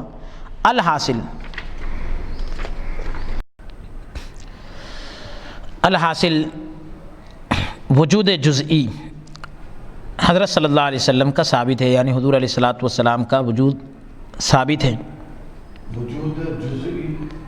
وجود جزئی یہ پوری بحث منطقی بحث ہے، تو وجود یہ جزئی کلی یہ ساری چیزیں اگرچہ اطوار وجود مختلف ہو، یعنی موجود ہونے کے طور طریقے اگرچہ الگ و مختلف ہو، بدل رہے ہوں، اور حالت جزئیت میں اتصاف، یعنی جزئیت کی حالت میں اتصاف یعنی جڑا ہوا ہونا اس صفت کے ساتھ بھی موجود رہا، پھر خاتم النبیین کے جزئی حقیقی ہونے میں کیا کلام؟ کوئی کلام ہی نہیں، کوئی اعتراض نہیں کر سکتا۔ اگر کہا جاوے کہ اس تقریر سے خاتم النبیین، یعنی اس وضاحت سے خاتم النبیین مثل دوسرے اعلام کے ایک علم ہو جائے گا تو اس میں فضیلت ہی کیا ہوئی کہ دوسرے جیسے علم ہوتے ہیں تو یہ بھی ایک علم ہے، حضور علیہ الصلوۃ والسلام کی ایک خاص علامت ہے، صفت ہے، نشانی ہے۔ تو اس کا جواب یہ ہے کہ پہلے علم کی حقیقت معلوم کر لیجئے، پہلے علم کی حقیقت معلوم کر لیجئے کہ ہر جماعت انسان یعنی انسانوں کی جو جماعت ہے اپنے معافی ضمیر ظاہر کرنے میں، یعنی اپنے اندر جو چھپا ہوا ہے اس کو ظاہر کرنے میں محتاج اس امر کی ہے کہ ہر چیز کے مقابلے میں ایک لفظ مقرر کریں۔ یعنی انسان اپنے اندر کیا چھپا ہوا ہے، تو انسان اپنے اندر کیا چھپا ہوا ہے، انسان اگر اس کو ظاہر کرنا چاہتا ہے تو وہ اس بات کا محتاج ہے کہ ہر چیز کے مقابل میں ایک لفظ مقرر کرے، طے کرے، تاکہ جو شخص اس وضع سے واقف ہو وہ لفظ سنتے ہی سمجھ جائے۔ یعنی اس بناوٹ سے، وضع سے اگر کوئی واقف ہے، جانکار ہے، تو وہ لفظ سنتے ہی سمجھ جائے کہ مقصود متکلم کا یہ ہے، یعنی کہنے والے کا مقصد کیا ہے، ایک ہی میں فوراً سمجھ جائے گا۔ اب اس وضع کے وقت یہ ضروری نہیں کہ اس لفظ میں کوئی معنی وصفی ہوں، بلکہ حروف تہجی سے چند حروف لے کر جو لفظ ترکیب دے دیا جائے، جو لفظ جوڑ دیا جائے وہی علم ہو جائے گا۔ اور اگر کوئی لفظ معنی دار علم ہو، یعنی علم کے معنی دیتا ہو، تو معنی سابق اس میں نہیں ہوتے، یعنی جو پچھلے جو معنی گزرے وہ اس میں نہیں پائے جائیں گے کہ بولتے ہی جو ہے متکلم کے کلام کو سامنے والا سمجھ جائے۔ اس سے یہ معلوم ہوا کہ تقرر علم کا، یعنی علم کا طے کرنا صرف اسی واسطے ہے کہ اس کے کہنے سے ذات معینہ معلوم ہو جائے، اس لیے علم طے کیا جاتا ہے کہ اس کے بتلانے سے، بولنے سے ایک متعین ذات کا علم ہو جائے، برخلاف صفت کے۔ علم اور چیز ہے، صفت اور چیز ہے، یہ بتلانا چاہ رہے سیدی شیخ الاسلام کہ برخلاف صفت کے، کہ سوائے ذات کے ایک دوسرے معنی پر بھی اس سے دلالت ہوتی ہے، ذات کے علاوہ بھی ایک اور معنی پر اس سے دلالت ہوتی۔ مثال کے طور پر عالم، یا یوں کہہ لیجئے کہ عالم، کہ اس سے ذات مع صفت علم سمجھی جاتی ہے۔ ایک شخص کو آپ نے عالم کہا، اس کی ذات علم کی صفت کے ساتھ سمجھی جاتی ہے، علم کی صفت سے ہٹا کر نہیں سمجھی جاتی، اور صفت کا مبدا اس ذات میں موجود ہوگا، یعنی صفت کا جو آغاز ہوگا اس ذات میں موجود ہوگا، اور علم میں یہ بات نہیں، علم میں یہ بات نہیں پائی جاتی۔ دیکھیے اب آپ کہ صفت ختم نبوت کی حضرت صلی اللہ علیہ وسلم کی ذات مبارک میں ازل سے قائم ہے۔ ختم نبوت کی صفت جو ہے حضور صلی اللہ علیہ وسلم کی ذات کریم مبارک ذات میں جو ہے شروع سے قائم ہے، جیسے ابھی مذکور ہوا، یعنی ابھی ذکر کیا گیا، مگر صفت مختصہ ہونے کی وجہ سے انحصار اس صفت کا ذات مبارک میں ہے، یعنی یہ خاص صفت ہونے کی وجہ سے انحصار، یعنی گھیر دیا گیا، گھراؤ جو ہے اس صفت کا ذات مبارک میں ہے۔ اس انحصار سے، یعنی یہ گھیر دینے سے، گھیرا بندی سے یہ لازم نہیں آتا کہ لفظ خاتم النبیین علم ہو جائے، کیونکہ یہ لفظ ذات مع صفت پر دلالت کرتا ہے، یعنی ذات پر صفت کے ساتھ دلالت کرتا ہے، رہنمائی کرتا ہے، نہ صرف ذات پر رہنمائی نہیں کرتا، بلکہ صفت کے ساتھ ذات پر رہنمائی کرتا ہے۔ الحاصل، یعنی پوری بات کا خلاصہ یہ نکلا، لب لباب یہ نکلا کہ صفت خاتمیت جو آپ کی صفت ہے حضرت صلی اللہ علیہ وسلم کے لیے ازلاً و ابداً مسلم ہو گئی، یعنی شروع اور اخیر میں مان لی گئی، آپ ہی کے لیے مانی گئی، اب کسی دوسرے کا اتصاف، کسی دوسرے کو جوڑنا اس صفت مختصہ کے ساتھ محال ہے، یعنی اس خاص صفت کے ساتھ کسی اور کو جوڑنا یہ محال ہے۔ جیسے کہ سوائے نقطۂ مخصوصہ کے متصف بصفت مرکزیت ہونا کسی دوسرے نقطے کا دائرہ خاص میں محال ہے۔ یعنی آپ پڑھ چکے ہیں کہ خاص نقطہ جو ہے بس وہی جو ہے اس کا مرکز بن سکتا ہے، تو کسی دوسرے نقطے کا دائرہ خاص میں یہ چیز محال ہے۔ اب ہم ذرا ان صاحبوں سے پوچھتے ہیں کہ اب وہ خیالات کہاں ہیں جو کل بدعت ضلالہ پڑھ کے، یعنی ہر بدعت گمراہی ہے، یہ پڑھ کر ایک عالم کو دوزخ میں لے جا رہے تھے، ایک عالم کو دوزخ میں لے جا رہے تھے۔ کیا اس قسم کی بحث فلسفی بھی کہیں بحث فلسفی بھی کہیں قرآن و حدیث میں وارد ہے؟ سید شیخ الاسلام فرماتے ہیں کیا یہ فلسفیانہ بحث کیا قرآن میں کہیں آئی ہے؟ یا قرون ثلاثہ جو 3 ادوار گزرے ہیں تو اس میں سے کسی نے کی تھی کیا؟ پھر ایسی بدعت قبیحہ کے مرتکب ہو کر، یعنی ایسی بری بدعت کا مرتکب ہو کر ارتکاب کر کے بحسب واقع کیا استحقاق پیدا کیا؟ یعنی ایسی بری بدعت کو انہوں نے ارتکاب کر کے واقع کے حساب سے دیکھا جائے تو کیا چیز کے مستحق ہوئے وہ؟ اور اس مسئلے میں جب تک بحث ہوتی رہے گی اس کا گناہ کس کی گردن پر ہوگا؟ دیکھیے حدیث شریف میں، مشکاہ شریف کی حدیث ہے حضرت جابر رضی اللہ عنہ سے کہ رسول اللہ صلی اللہ علیہ وسلم نے فرمایا کہ جو شخص اسلام میں برا طریقہ نکالے تو علاوہ اس جرم ارتکاب کے جتنے لوگ اس کے بعد اس پر عمل کرتے رہیں سب کا گناہ اس کے ذمے ہوگا۔ یعنی یہ اس نے جو گناہ کا ارتکاب کیا اور برا طریقہ رائج کیا تو جتنے لوگ اب اس برے طریقے پر چلیں گے سب کا وبال، سب کے گناہوں کا بوجھ اس کے اوپر آئے گا جس نے وہ طریقہ نکالا، برا طریقہ، اور ان کے گناہ میں کچھ کمی نہ ہوگی۔ روایت کیا اس کو مسلم نے، یعنی ایسا نہیں ہے کہ اس کو آدھا دیا گیا ان کو آدھا دیا جائے گا، نہیں، بلکہ اس کو بھی پورا گناہ ملے گا، ان کو بھی پورا گناہ ملے گا۔ کسی کے گناہ کے اندر، سزا کے اندر کوئی کمی نہیں کی جائے گی۔ بھلا جس طرح حق تعالی نے جس طرح حق تعالی کے نزدیک صرف حضرت صلی اللہ علیہ وسلم خاتم النبیین ہیں، یعنی اللہ کی بارگاہ میں جس طرح رسول مقبول حضور نبی رحمت صلی اللہ علیہ وسلم خاتم النبیین ہیں، ویسا ہی اگر آپ کے نزدیک بھی رہتے تو اس میں کیا نقصان تھا؟ یعنی جیسے خدا کی بارگاہ میں حضور علیہ الصلاۃ والسلام ہی خاتم النبیین ہے، اگر آپ کی نظر میں بھی ہو جائے تو کیا نقصان ہو جاتا آپ کا؟ کیا اس میں بھی کوئی شرک و بدعت رکھی تھی جو شاخ شانے نکالے گئے؟ یعنی اس طریقے سے آپ نے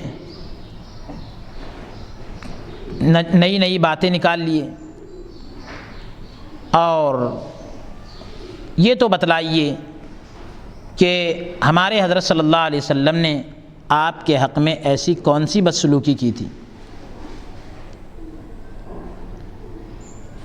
ہمارے نبی صلی اللہ علیہ وسلم نے آپ کے حق میں ایسی کون سی بدسلوکی کی تھی جو اس کا بدلہ ایسے طور پر کیا جا رہا ہے کہ فضیلت خاصہ کا مسلم ہونا مطلقاً ناگوار ہے؟ خاص فضیلت کا جو ہے، خاص فضیلت کو مان لینا، یہ آپ جو ہے ناگوار محسوس کر رہے ہیں، آپ کو اس کے اندر دشواری محسوس ہو رہی ہے۔ یہاں تک کہ جب دیکھا کہ خود حق تعالی فرما رہا ہے کہ آپ سب نبیوں کے خاتم ہیں، آپ سب نبیوں کے خاتم ہیں، آخری نبی ہیں، کمال تشویش ہوئی، یعنی آپ کو آخری درجے کی تشویش ہوئی، حیرانی ہوئی، اور آپ تشویش میں پڑ گئے، شک شبے میں پڑ گئے کہ ہائے فضیلت مختصہ ثابت ہوئی جاتی ہے، یعنی آپ افسوس کرنے لگے کہ ہائے افسوس، ایک خاص فضیلت ثابت ہو رہی ہے۔ جب اس کے ابطال کا کوئی ذریعہ، یعنی اس کو باطل قرار دینے کا کوئی ذریعہ دین اسلام میں نہ ملا، فلاسفہ معاندین کی طرف رجوع کیا، یعنی دین اسلام میں اس کو باطل کرنے کا کوئی ذریعہ نہ ملا، تو پھر سرکش جو فلسفی ہے ان کی طرف رجوع کیا۔ تو اب وہ دشمنان اسلام نے جو ہے پھر کیا کیا، اب ان کی طرف جو ہے رجوع کیا، فلسفیوں کی طرف، اور امکان ذاتی کی شمشیر دو دم، یعنی دو دھاری تلوار امکان ذاتی، یعنی ذاتی طور پر ایسا ممکن ہے، تو یہ امکان ذاتی کی دو دھاری تلوار، تو اب ان سے لے کر میدان میں آ کھڑے ہوئے۔ ذاتی طور پر تو ممکن ہے، اس طریقے سے آپ نے ان سے یہ خیال لیا اور ان کی یہ دو دھاری تلوار لے کر آپ میدان میں آ گئے۔ افسوس ہے اس دھن میں یہ بھی نہ سوچا، یعنی آپ اس فکر میں ایسے مگن ہو گئے کہ یہ بھی نہ سوچا کہ معتقدین سادہ کو انتظار اس خاتم فردی کا کس قدر کنویں جھکائے گا، یعنی اس فردی خاتم کا ان کو اتنا گرا دے گا، یہ بھی نہ سوچا۔ مقلدین سادہ کے دلوں پر اس تقریر معمولی کا، یعنی جو سادہ لوحی کے اندر جو آپ کی پیروی کر لیتے ہیں، سادگی کے اندر آپ کے پیچھے چلے آتے ہیں، تو اس تقریر کا اتنا تو اثر ہوگا، ہلکا سا اثر تو ہوگا، ضرور ہوا کہ حضرت صلی اللہ علیہ وسلم کی خاتمیت میں کسی قدر شک پڑ گیا، حضور صلی اللہ علیہ وآلہ وسلم کے آخری نبی ہونے میں کسی قدر ان کو کیا پڑ گیا صاحب، شک پڑ گیا۔ یعنی گویا کہ دقائق معقولی کو نہ سمجھے ہوں، یعنی جو عقل میں آنے والی باریک باتیں ہیں اس کو نہ سمجھے ہوں، کسی قدر شک میں پڑ گئے۔ چنانچہ بعض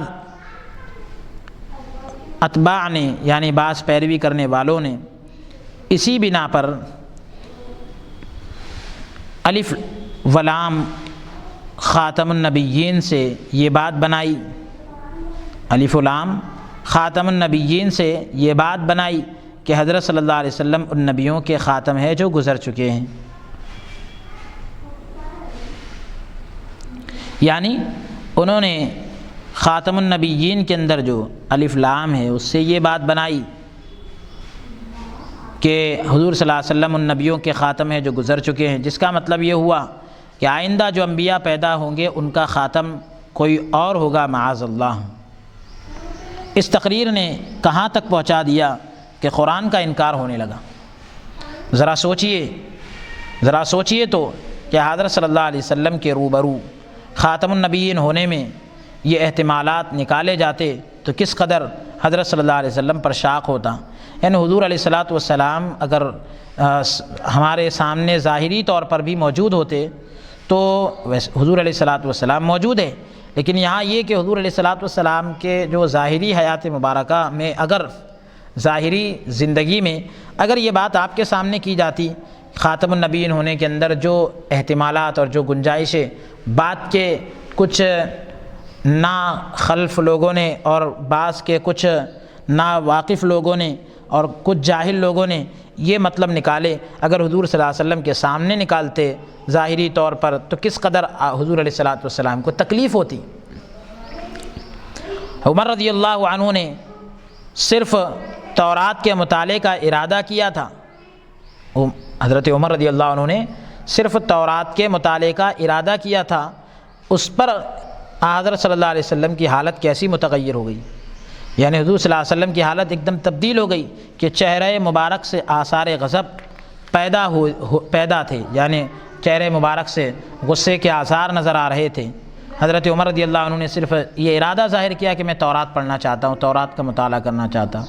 یعنی یہ کہ قرآن کے ہوتے ہوئے کیا ہم کو کسی اور چیز کی اب ضرورت ہے؟ اور باوجود اس خلق عظیم کے ایسے صحابی رضی اللہ عنہ، ایسے صحابی جو جلیل القدر، ان پر کیسا عتاب فرمایا۔ نبی کریم صلی اللہ علیہ وسلم کے کتنے پیارے اخلاق تھے، لیکن اس کے باوجود حضور علیہ الصلاۃ والسلام جو ہے آپ سے، جیسا کہ آپ نے سنا کہ اللہ تبارک و تعالی نے بھی آپ کو یہ فرمایا انک لعلی خلق عظیم، یہ مرتبے پر فائز تھے آپ، لیکن پھر بھی صحابی رسول پر عتاب فرمائے، سرزنش فرمائے، یعنی یہ کہ ایک طریقے کا غصہ ظاہر کیا جس کا بیان نہیں، یعنی جس کو ہم بیان نہیں کر سکتے۔ جو لوگ مذاق یعنی ذوق والے لوگ، یہاں مذاق سے مراد ذوق والے لوگ، جو اہل ذوق حضرات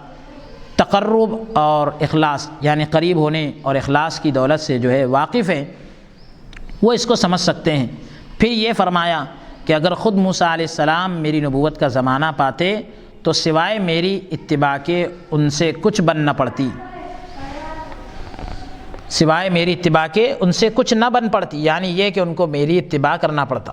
اگر موسیٰ علیہ السلام میری نبوت کا زمانہ پاتے۔ تو دیکھ لیجئے وہ روایت مشکات شریف میں بھی موجود ہے، عن جابر بن عمر رضی اللہ عن جابر ان عمر رضی اللہ عنہ ان عمر بن الخطاب رضی اللہ عنہ، ترجمہ ملاحظہ فرمائیں کہ حضرت جابر رضی اللہ عنہ سے روایت ہے کہ ایک بار عمر رضی اللہ عنہ نے تورات کا نسخہ لا کر عرض کی کہ یا رسول اللہ یہ تورات کا نسخہ ہے، یہ تورات کا نسخہ ہے۔ حضرت صلی اللہ علیہ وسلم خاموش ہو گئے، وہ پڑھنے لگے یعنی وہ پڑھنے لگے۔ ادھر جو ہے چہرہ مبارک متغیر ہونے لگا، ابو بکر رضی اللہ یعنی چہرہ مبارک بدلنے لگا۔ ابو بکر رضی اللہ عنہ نے یہ دیکھ کر کہا اے عمر تم تباہ ہو گئے، کیا چہرہ مبارک کو نہیں دیکھتے؟ عمر رضی اللہ عنہ یہ دیکھتے ہی کہنے لگے میں پناہ مانگتا ہوں خدا اور رسول کے غضب سے، ہم راضی ہیں اپنے پروردگار اور دین اسلام اور اپنے نبی محمد صلی اللہ علیہ وسلم سے۔ فرمایا حضرت صلی اللہ علیہ وسلم نے، حضور صلی اللہ علیہ وسلم نے فرمایا قسم اللہ کی جس کے ہاتھ میں میری جان ہے، جس کے قبضے میں میری جان ہے، کہ اگر موسیٰ علیہ السلام تم میں ظاہر ہوتے یعنی موجود ہوتے اور تم لوگ مجھے چھوڑ کر ان کی پیروی کرتے تو ضرور گمراہ ہو جاتے۔ اگر موسیٰ علیہ السلام اس وقت زندہ ہوتے اور میری نبوت کا زمانہ پاتے تو میری ہی اطاعت کرتے۔ یعنی حضور علیہ الصلاۃ والسلام تو کس قدر ان چیزوں کے اندر شدت کے ساتھ ارشاد فرما رہے ہیں۔ اور روایت احمد و بیہقی میں ہے کہ اس کے الفاظ یہ ہے کہ سوائے میری اتباع کے ان سے کچھ بن نہ پڑتی۔ اس کے الفاظ کچھ مختلف ہے۔ اب ہر شخص سمجھ سکتا ہے کہ جب عمر رضی اللہ عنہ کے سے صحابی یعنی حضرت عمر رضی اللہ عنہ کے جیسے صحابی با اخلاص کی صرف اتنی حرکت، با اخلاص صحابی ہے، صرف اتنی حرکت اس قدر ناگوار طبع غیور ہوئی، یعنی حضور علیہ الصلاۃ والسلام کی غیرت والی طبیعت پر ناگوار گزری اتنی سی حرکت، تو کسی زید و عمرو کی اس تقریر سے، یعنی اگر کوئی شخص یہ وضاحت کر رہا ہے جو خاتمیت میں شک ڈالتی ہے، جو خود حضور علیہ الصلاۃ والسلام کی خاتمیت میں آخری نبی ہونے میں شک پیدا کرتی ہے، حضور کو کیسی تکلیف پہنچاتی ہوگی۔ حضرت عمر رضی اللہ عنہ نے جو تورات کا مطالعہ کیا، تورات کو پڑھ رہے ہیں تو حضور کا چہرہ متغیر ہو گیا۔ تو جب اگر کوئی حضور کے خاتمیت میں شک ڈالے، آخری نبی ہونے میں شک ڈالے، تو حضور کو کیسی تکلیف پہنچتی ہوگی۔ کیا یہ ایذا رسانی خالی جائے گی؟ کیا یہ تکلیف پہنچانا خالی جائے گا؟ ہرگز نہیں۔ حق تعالی فرماتا ہے ان الذین یؤذون اللہ ورسولہ لعنہم اللہ فی الدنیا والآخرۃ وأعد لهم عذابا مہینا، کہ جو لوگ ایذا دیتے ہیں اللہ کو اور اللہ کے رسول صلی اللہ علیہ وسلم کو، لعنت کرے گا ان کو اللہ دنیا اور آخرت میں، اور مہیا کر رکھا ہے ان کے واسطے ذلت کا عذاب۔ یعنی جو لوگ اللہ کو اور اس کے رسول صلی اللہ علیہ وسلم کو تکلیف پہنچاتے ہیں تو خدا لعنت کرے گا ان پر، دنیا میں بھی لعنت ہے ایسے لوگوں پر، یعنی ایسے لوگ خدا کی رحمت سے دنیا میں بھی دور ہے اور آخرت میں بھی دور رہیں گے، اور مہیا کر رکھا ہے یعنی تیار کر رکھا ہے۔ ان کے واسطے ذلت کا عذاب اللہ تبارک و تعالیٰ نے تیار کیا ہے۔ نسأل اللہ تعالی توفیق الادب، ہم اللہ تبارک و تعالیٰ سے ادب کی توفیق مانگتے ہیں کہ اللہ عز و جل ہم کو ادب کی توفیق عنایت فرما دے۔ اب انشاءاللہ تعالی یہاں سے آگے درس کو ہم جاری رکھیں گے۔ آج کے درس کو ہم یہیں پر موقوف کرتے ہیں۔ اللہ عز و جل کی بارگاہ میں دعا کرتے ہیں کہ پروردگار عالم ہمیں پیارے نبی صلی اللہ علیہ وسلم کی محبت میں جینا اور مرنا نصیب فرمائے، اور آپ کی اتباع کامل ہم سب کو نصیب فرمائے۔ اور جو دشمنان اسلام پیارے نبی صلی اللہ علیہ وسلم کی ایذا رسانی کا، آپ کو تکلیف پہنچانے کا کام کر رہے ہیں، اللہ عز و جل ان کو اس کی سزا کا انتظام فرمائے، اور اللہ عز و جل جو ہے ان پر لعنت فرمائے۔ اللہ تبارک و تعالی پیارے نبی صلی اللہ علیہ وسلم کی بارگاہ میں کروڑ کروڑ درود و سلام نازل فرمائے۔ آمین۔ وصلی اللہ تعالی وسلم علی خیر خلقی سیدنا محمد وعلی آلہ وصحبہ اجمعین والحمد للہ رب العالمین۔